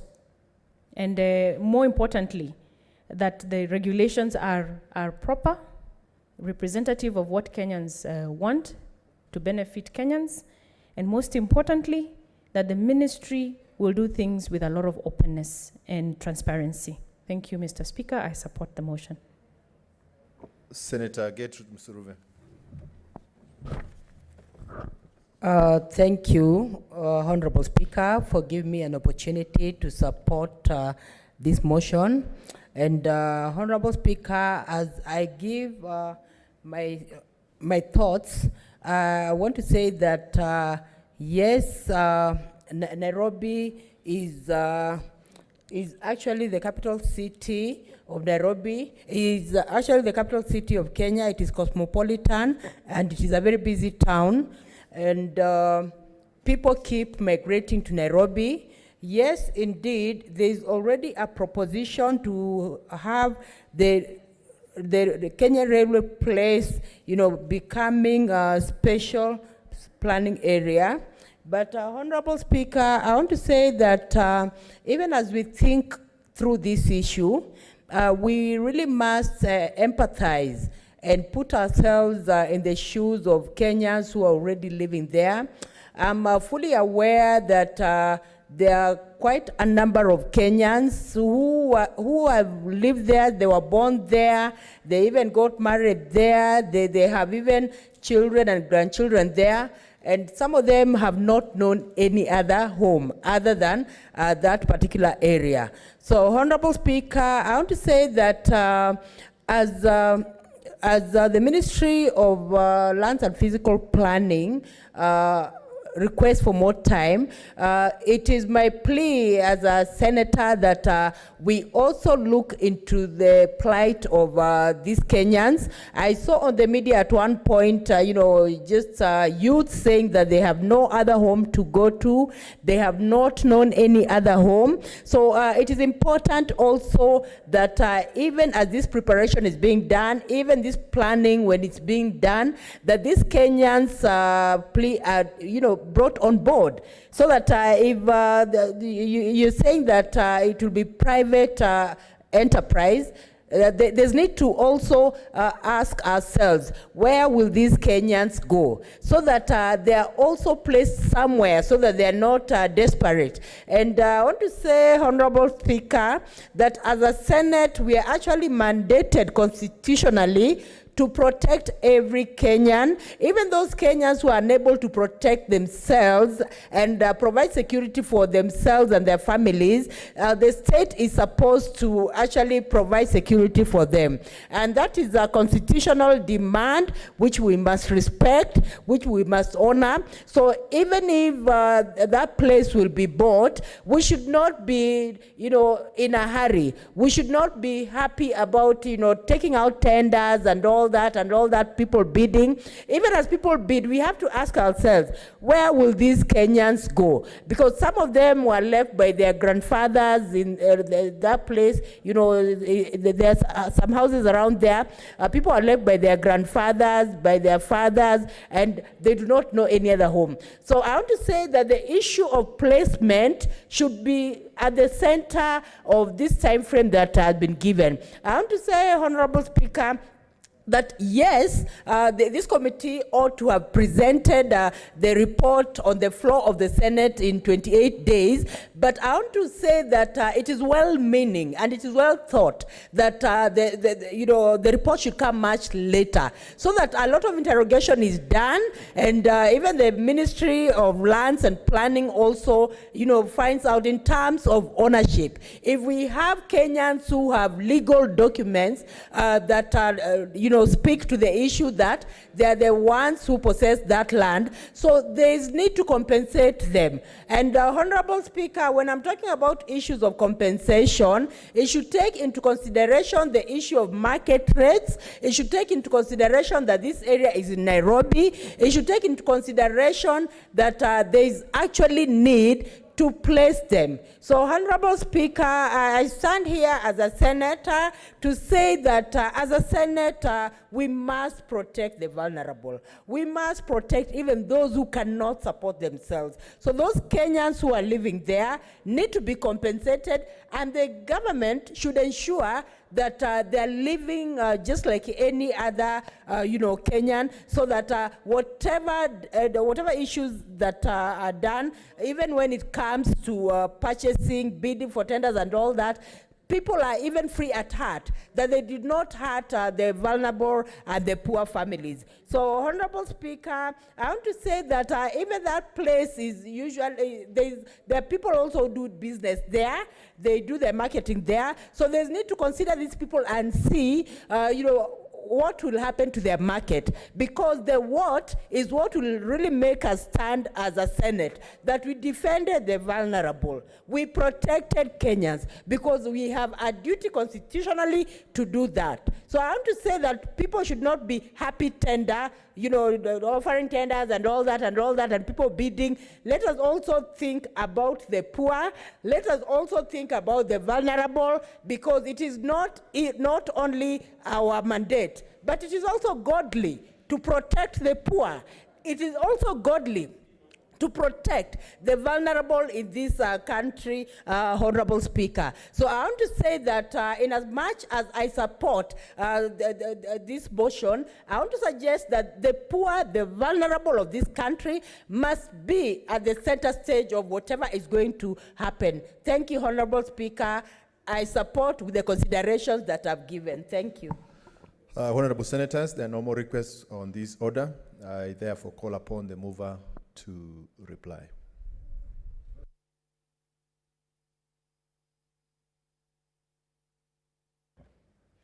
Mr. Speaker, I want to thank all the members who have made...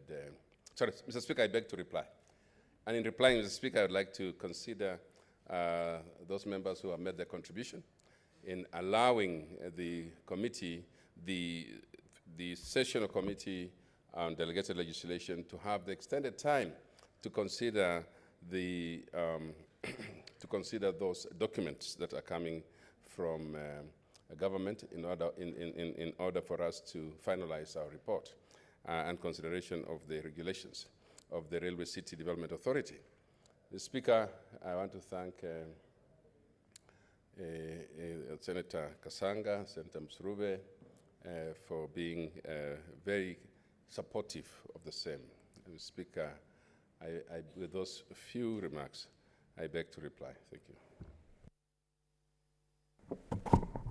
Honorable Senators, We have determined that the motion does not affect counties, and I will therefore proceed to put the question, which is that aware that the Sessional Committee on Delegated Legislation is established under Standing Order 221 of the Senate Standing Orders and is charged with the responsibility of scrutinizing statutory instruments laid before the House, and that pursuant to Standing Order 221 3B, the committee is mandated to consider in respect of any statutory instrument whether the statutory instrument infringes on the fundamental rights and freedoms of the public.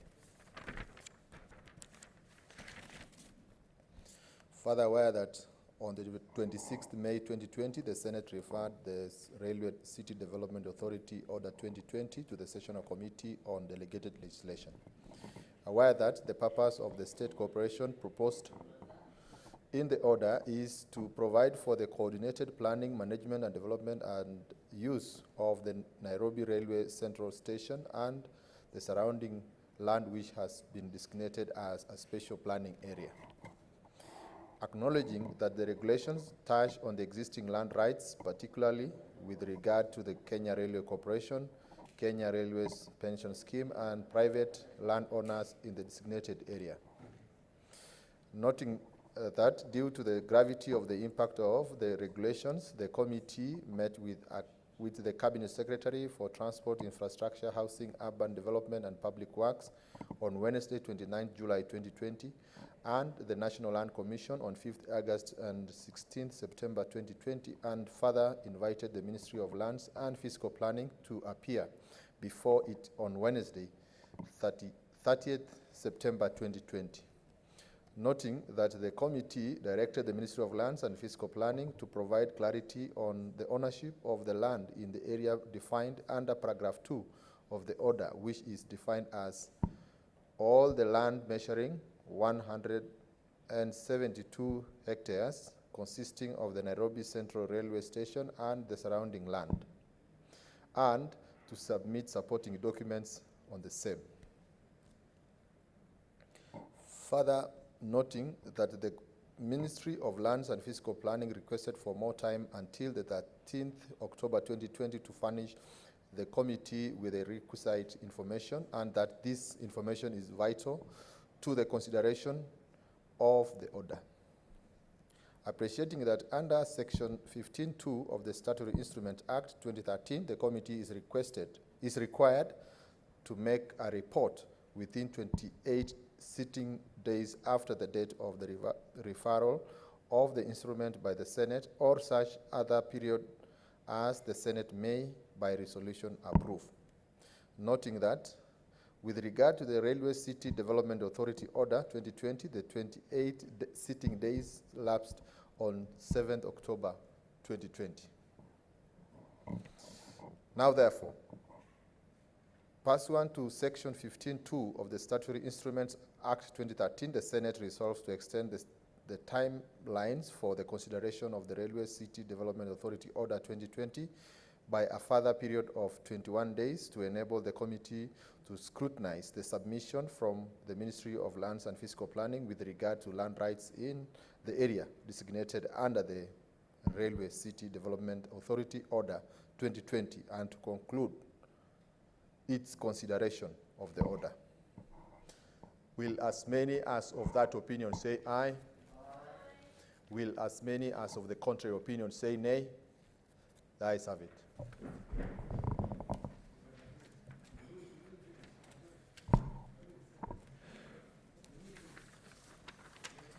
Honorable Senators,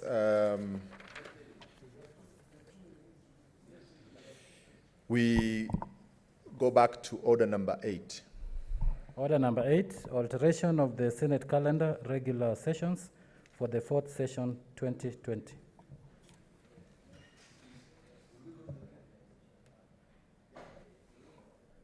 Senate Majority Leader.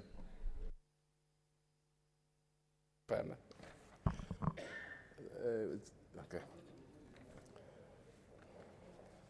The time, 40.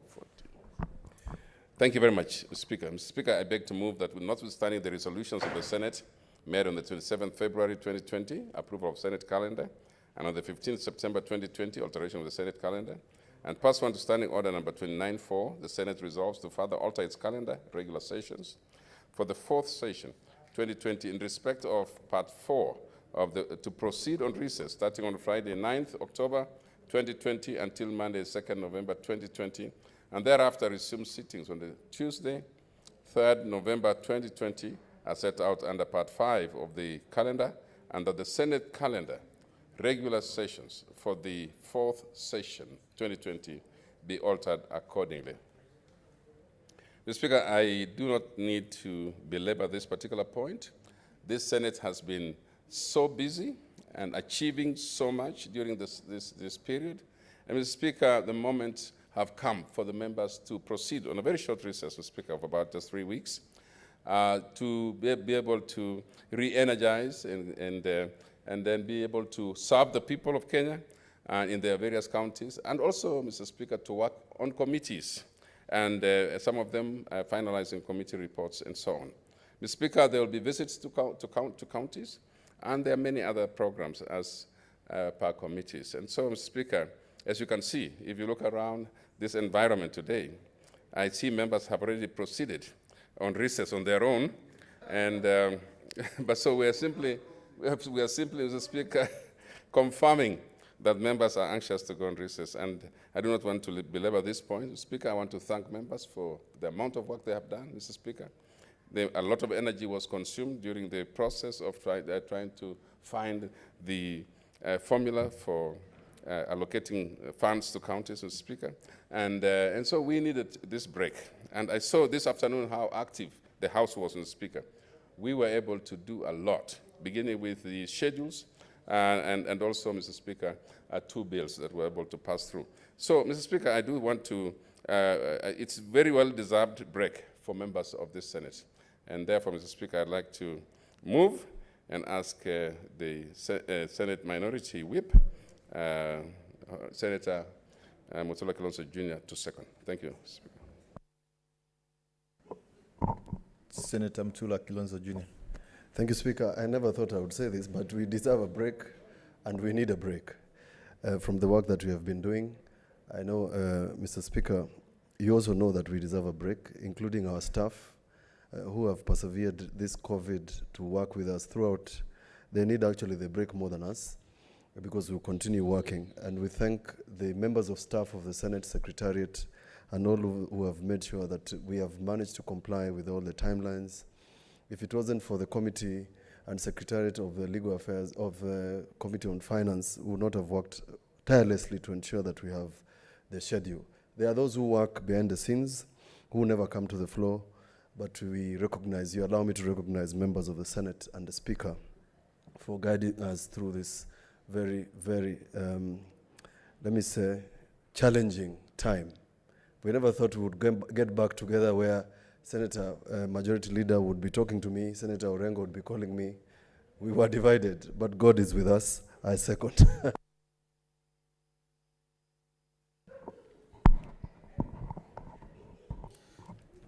Order, Honorable Senators. Honorable Senators, I propose the question, which is that notwithstanding the resolutions of the Senate made on the 27th February 2020, approval of the Senate calendar, and on 15th September 2020, alteration of the Senate calendar, and pursuant to Standing Order 29-4, the Senate resolves to further alter its calendar regular sessions for the fourth session 2020 in respect of Part 4 to proceed on recess starting on Friday 9th October 2020 until Monday 2nd November 2020, and thereafter resume sittings on Tuesday 3rd November 2020 as set out under Part 4 of the calendar, and that the Senate calendar regular sessions for the fourth session 2020 be altered accordingly.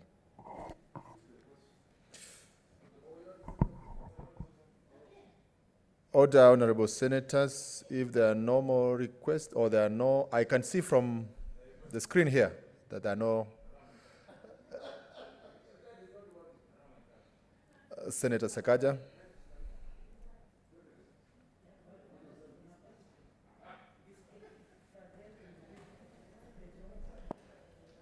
Mr. Speaker, you can see the mood is to go. And people don't want us to. I just want to add where Senator Mutula has left off. Indeed, it has been a few months of the long knives in the Senate. It's been tough, Mr. Speaker. You have gone through it yourself. You're one of the victims. But, Mr. Speaker, I think during this time, the Senate has been able to distinguish itself as one house that shall not be ignored in the framework of legislation in this country. And number two, the fact that we can agree, we can disagree, and we can agree to disagree, but ultimately we can have resolutions by this house. Mr. Speaker, in this session that we've had, we have dealt with numerous bills, and I want to thank senators. Even today we've cleared a number of bills. In this session we've dealt with the issue of the formula. In fact, Mr. Speaker, what this Senate has done in the last 2 months, ordinarily, and Senator Mutula will tell you, and those who have been in the Senate, it would have taken this Senate another 5 years to move equitable share of revenue from 316 billion to 370 billion.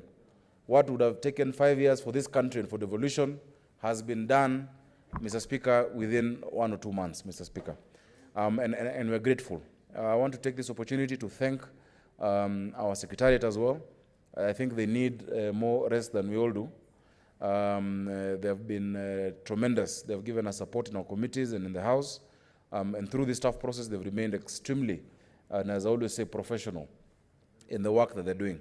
Mr. Speaker, I know many members are not here, but I'm sure many consult the Hansard. I think these 3 weeks, as we take time with our committees and even time to rejuvenate, as Senator Leader of Majority has said, I think it's a time for us also as a Senate, as the elders of this country, because the Senate as a house, even if it has young people, it's the house that is seen as the elder of this country, that we shall take time to help our country get back on track. The political rhetoric that is going on, Mr. Speaker, the temperatures that are they're premature, and what has been happening, Mr. Speaker, from whichever side you look at it, is not good for this country. It is destructive. The antagonism that is out there, the kind of narratives that are creating hate, the actions by different parties. And Mr. Speaker, when I speak on these things, I speak extremely objectively and from a neutral point of view as a Kenyan and as a leader, not as a supporter of any side, but as a supporter of Kenya, because this country has no servants' quota. You know, when we were discussing the formula, we said there's no Kenya A or Kenya B. Now what I'm saying is that there's no annex, Kenya annex, that if we ban this one, we will go next door to another country. This is the only Kenya we have, and we must bring it together. This is a time where we need a lot of focus on the post-COVID economic recovery strategy. People are hurting. The economy is doing bad, and they're suffering. And I really feel for the parents who on Monday have to take their kids to school. Yesterday I said, because I have children who are below 10, that children at that age, all of yours, they have become fat because of staying home. So you need new uniform. At least the class 8s and Form 4s, that's where they've reached their... But these young ones have actually increased in weight. They need uniform. Many parents have been laid off their jobs. They don't have a source of income. And I think as these decisions are made, we need to think of the normal mwananchi. I still believe there should not have been any rush, because we're in October. We should have gone to January next year and start schools. But having said that, we give the government the benefit of doubt. We wish our teachers all the best, and our students who are going back to school on Monday, and I hope our committees of education will be able to monitor. I am concerned in my county that the facilities are not, maybe now that it's just 3 classes it could work, but I don't think there's been preparedness, that is enough. Opening school is not just announcing a date, and we will continue oversight. So I support this. I want to thank the Leader of Majority, Senator Pogisio. He became Leader of Majority in this tumultuous session.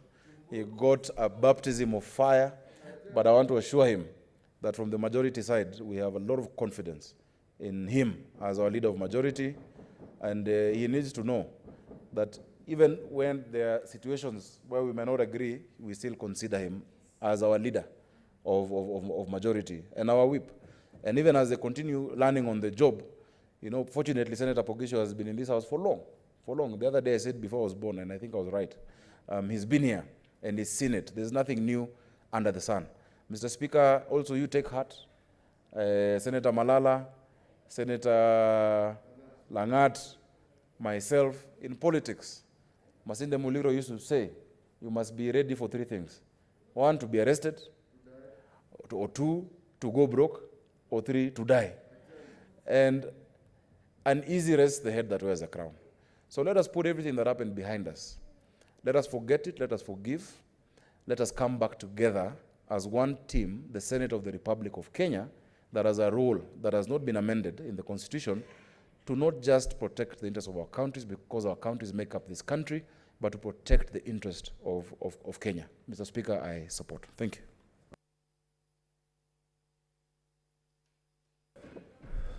Senator Matsitsa Naomi Shionga.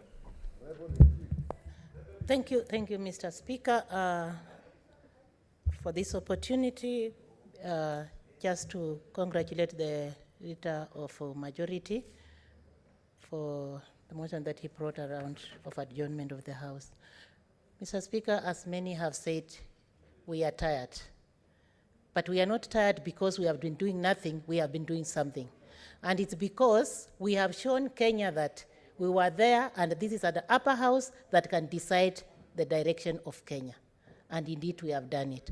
I want to congratulate, at this time, the 12 disciples, actually, who made it to where we are. And the 12 disciples, some are here. Some vanished somewhere. I'm telling you. But the good thing is that we achieved what Kenyans wanted.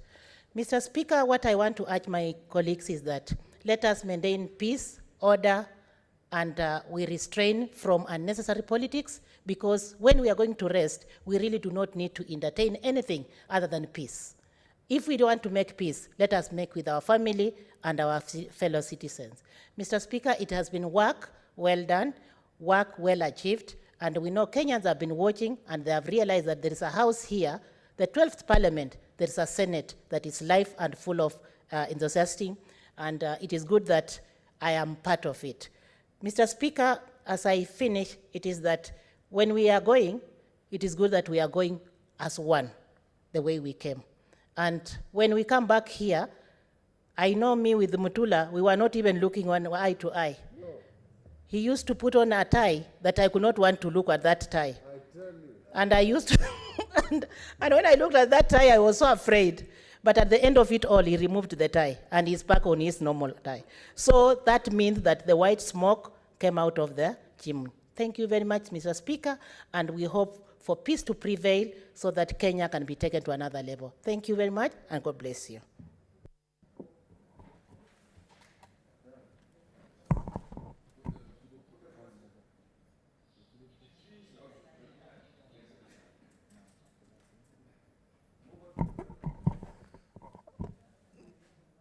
Mover.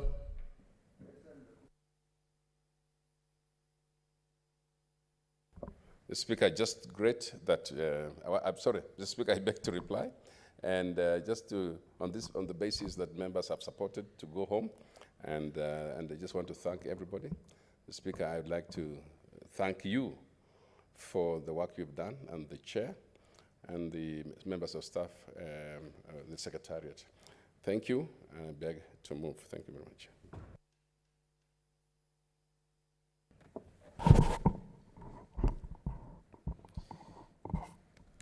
Honorable Senators, I put the question, which is that, notwithstanding the resolutions of the Senate made on 27th February 2020, approval of the Senate calendar, and on 15 September 2020, alteration of the Senate calendar, and pursuant to Standing Order 29.4, the Senate resolves to further alter its calendar, regular sessions, for the 4th session 2020 in respect of Part 4 to proceed on recess starting on Friday, 9th October 2020 until Monday, 2nd November 2020, and thereafter resume sittings on Tuesday, 3rd November 2020, as set out under Part 4 of the calendar, and that the Senate calendar regular sessions for the 4th session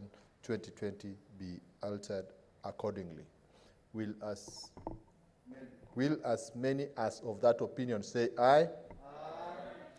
Will as many as of the contrary opinion say nay? The ayes have it.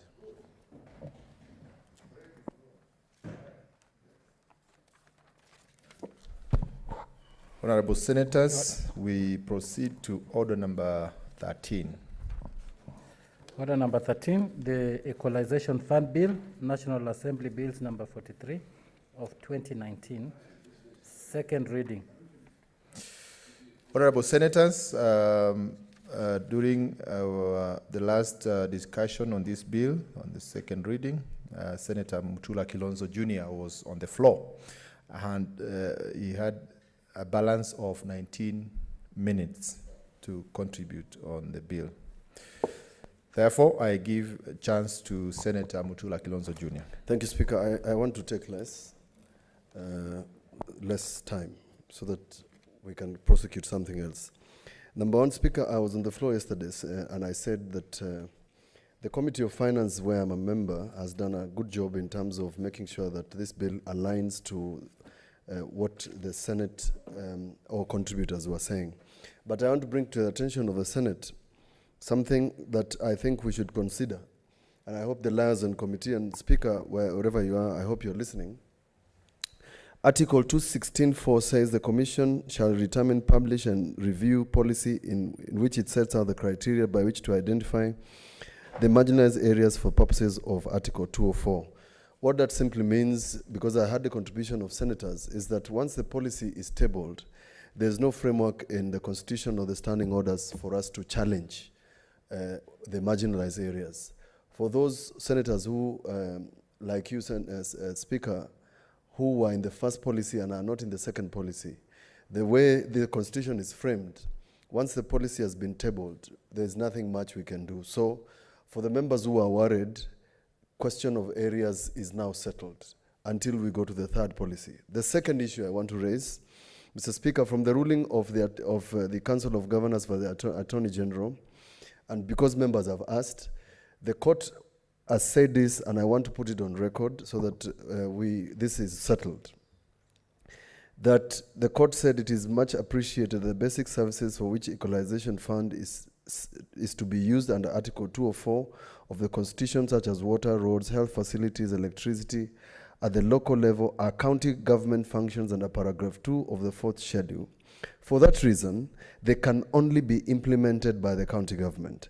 That being the case, implementation of the projects supported by the Equalization Fund through line ministries of the national government, as alleged by the respondents to have happened and as provided in the impugned guidelines, has no legal basis.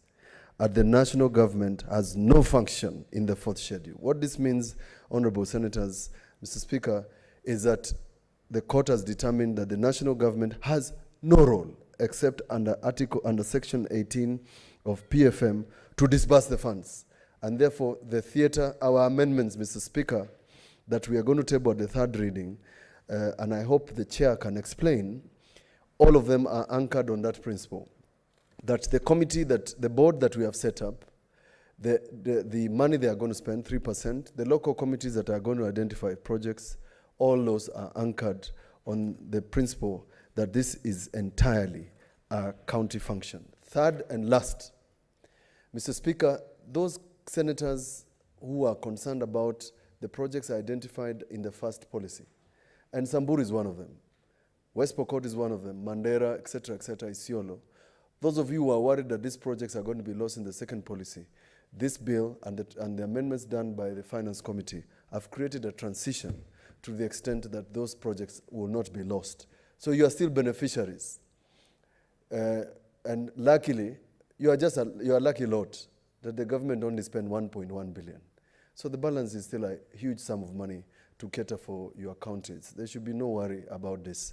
But to say that we have a marginalized area in every part of the country is just trying to spread this money in such a way that everybody feels as if they are part of Kenya. That's why the mantra of Team Kenya applies to this. Let the person who is in Mandera, Isiolo, even some places in Nyeri called Kireine, where people are suffering, can also feel as if they belong because they are also marginalized. Mr. Speaker, I beg to support. Thank you. Senator Gertrude Msuruve. Honorable Speaker, thank you for giving me this opportunity to support this bill. And I want to say, Honorable Speaker, that this bill is actually very important because it will help in effecting Article 204 of the Constitution. And it is very clear, Honorable Speaker, that there are some areas that are unequal. Now, when you're talking about areas that are unequal, I'm not referring to just a section of Kenya, but many parts of Kenya. You'll even find that there's some areas in Kitui, there's some areas in Kakamega, there's some areas in Turkana and all over, where you find that accessibility is difficult, the roads are inaccessible, and so when it comes to development, development is painfully slow. So I want to say, Honorable Speaker, that this bill comes in handily to ensure that these areas that have been, that are, hard to reach, these areas that are far-flung are actually helped to also develop so that every Kenyan can really have a feel of devolution. And I want to say, Honorable Speaker, that when you look at Article 204(6), we find that this bill has a time frame, and the time frame is 20 years. And there's need for us to ask ourselves as a country. Now, for the past 10 years, when you look at the far-to-reach county areas, when you look at the unequal areas, if money has been being disbursed there, what exactly has been done in those areas? We must have indicators of improvement. And when you're talking of indicators of improvement, Honorable Speaker, we are looking at the tenets of Article 204, 2 and 3, that, those areas must have electricity, basic needs, basic services. They must have electricity, they must have water, they must be accessible. And when we're talking of these basic needs, they're also enshrined in Article 43 of our Constitution. We are talking of socio-economic, rights. So I want to say, Honorable Speaker, that there's need for county governments to ensure that they're effecting this article so that Kenyans have value for devolution. Because this article speaks to devolution, Honorable Speaker. Because when these areas are actually enriched, when they're improved, then everyone will be happy about devolution. So I want to say, Honorable Speaker, that indeed, when you're talking about the lapse, yes, the lapse is 7 years, but still, in the same Article 204, this lapse can be suspended. It can be suspended for a further, time period. But we need to not look at the suspension, but we need to look at the deliverables. We need to have indicators of success in this area.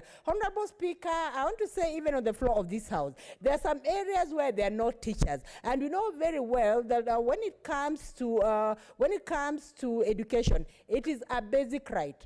Everyone needs to be educated. When it comes to health, it is a basic right. But you'll still find that there are some areas where we do not have trained teachers, we do not have teachers who are employed by the TSC. And I want to say, Honorable Speaker, even this equalization fund can be used to ensure that there's training of teachers, there's recruitment of teachers, and not only recruitment, we are also talking of promotion of teachers.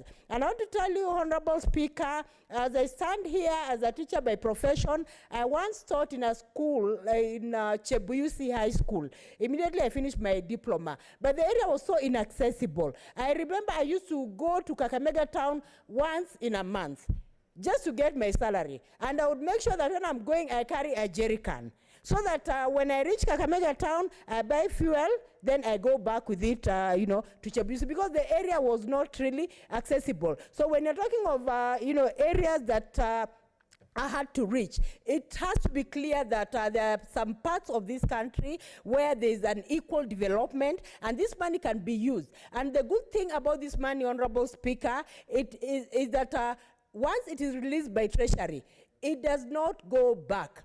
The remaining money that is not utilized will be taken to the subsequent years. So I want to say, Honorable Speaker, there's need also for an audit to find out that if money is taken to the subsequent, if money was not utilized, you know, within a year, was that money taken to the next project? Because this is something that needs to be investigated. Because, Honorable Speaker, many times, sometimes you find that there's unequal development in areas, and yet this money is there. It is supposed to go for that purpose. So I want to say, Honorable Speaker, that even this equalization fund, if it is effected, then we're going to have all Kenyans enjoying all services at almost an equal basis. Because when it comes to disparities of development in this country, actually there's some areas that are wide in terms of disparities. You will find that in some areas there are no hospitals. You'll find, Honorable Speaker, I remember I once said,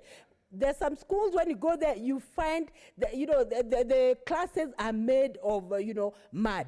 And then they're finished. They're given a polish of cow dung.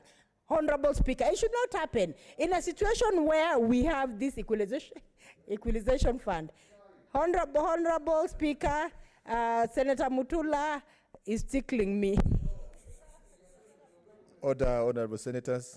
So, Honorable Speaker, I want to say that in a situation where this equalization fund is there and utilized well, we should not be having such cases. And I want to say, Honorable Speaker, even when we are we're thinking of opening schools, this fund can be used so that if it is used by county governments and even the national government, we'll have schools having masks, we'll have schools having structures, infrastructure. Honorable Speaker, I want to say that as Kenyans, we have to, Honorable Speaker, protect me from the majority. Honorable Speaker, so what I want to say that Order, honorable senators. Let her proceed. Thank you, Honorable Senators, Speaker, proceed. for giving me the protection. And I want to say, Honorable Speaker, that what I'm happy about this bill is that it involves the locals. And when the locals are involved, Honorable Speaker, it means that they'll own whatever project is there. And when it comes to the locals, they know the gap areas. They know that this is the area that is needy, this is the area that is needy. And so, Honorable Speaker, they will own the project. And I want to say, Honorable Speaker, another thing that I like about this bill, it talks about also PWDs being on the, on the committee that, discusses, discusses this equalization fund at the ward level, and this is very good. But I want to say, Honorable Speaker, when we are talking of PWDs sitting on the board, they should not just sit as rubber stamps. They should be there. Activities should also be done for PWDs.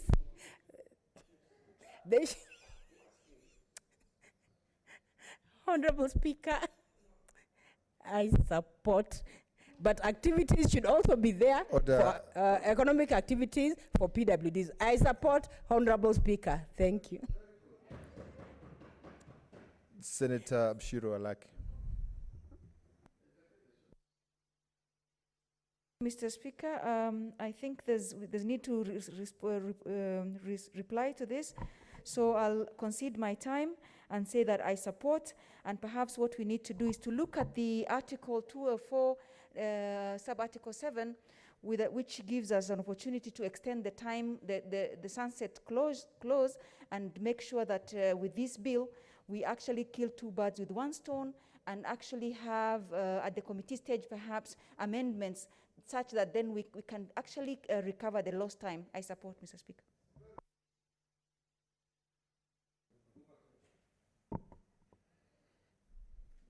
Honorable Senators, there being no other request to contribute on the bill, as set out in order number 13, I request the mover to reply.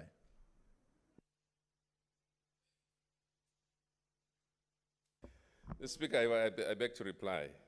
Mr. Speaker, this is a matter, a very, very significant matter in our country. Mr. Speaker, I'd like to thank members who have spoken. I'd like to thank Senator Rengo, who seconded, and Senator Mutula Closo Jr., who has included things that we didn't even have from the committee, Mr. Speaker, and made it richer. Now we have a better picture of what this equalization fund bill is about. Thank you, Senator Msurube. Thank you, Senator Abshiro, and all those who spoke. Mr. Speaker, I beg to reply.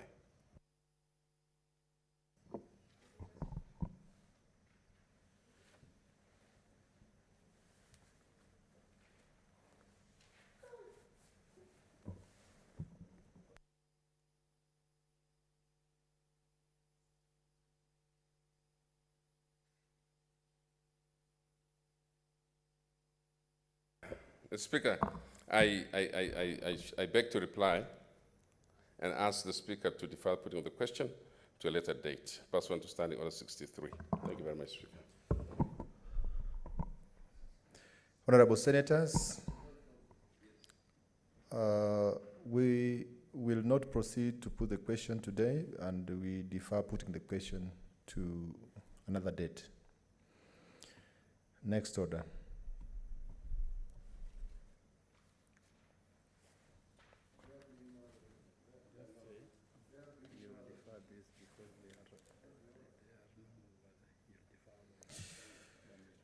Honorable Senators,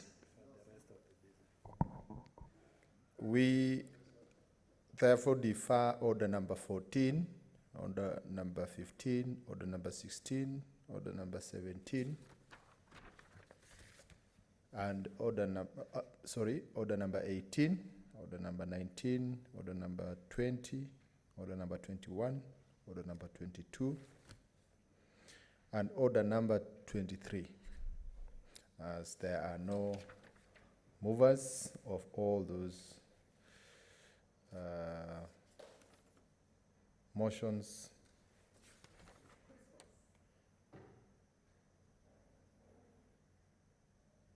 and bills.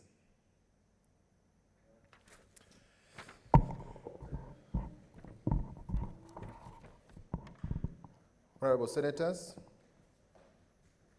it's now 6:30, time to interrupt business of the Senate. The House therefore stands adjourned until 3rd November 2020 at 2:30 p.m.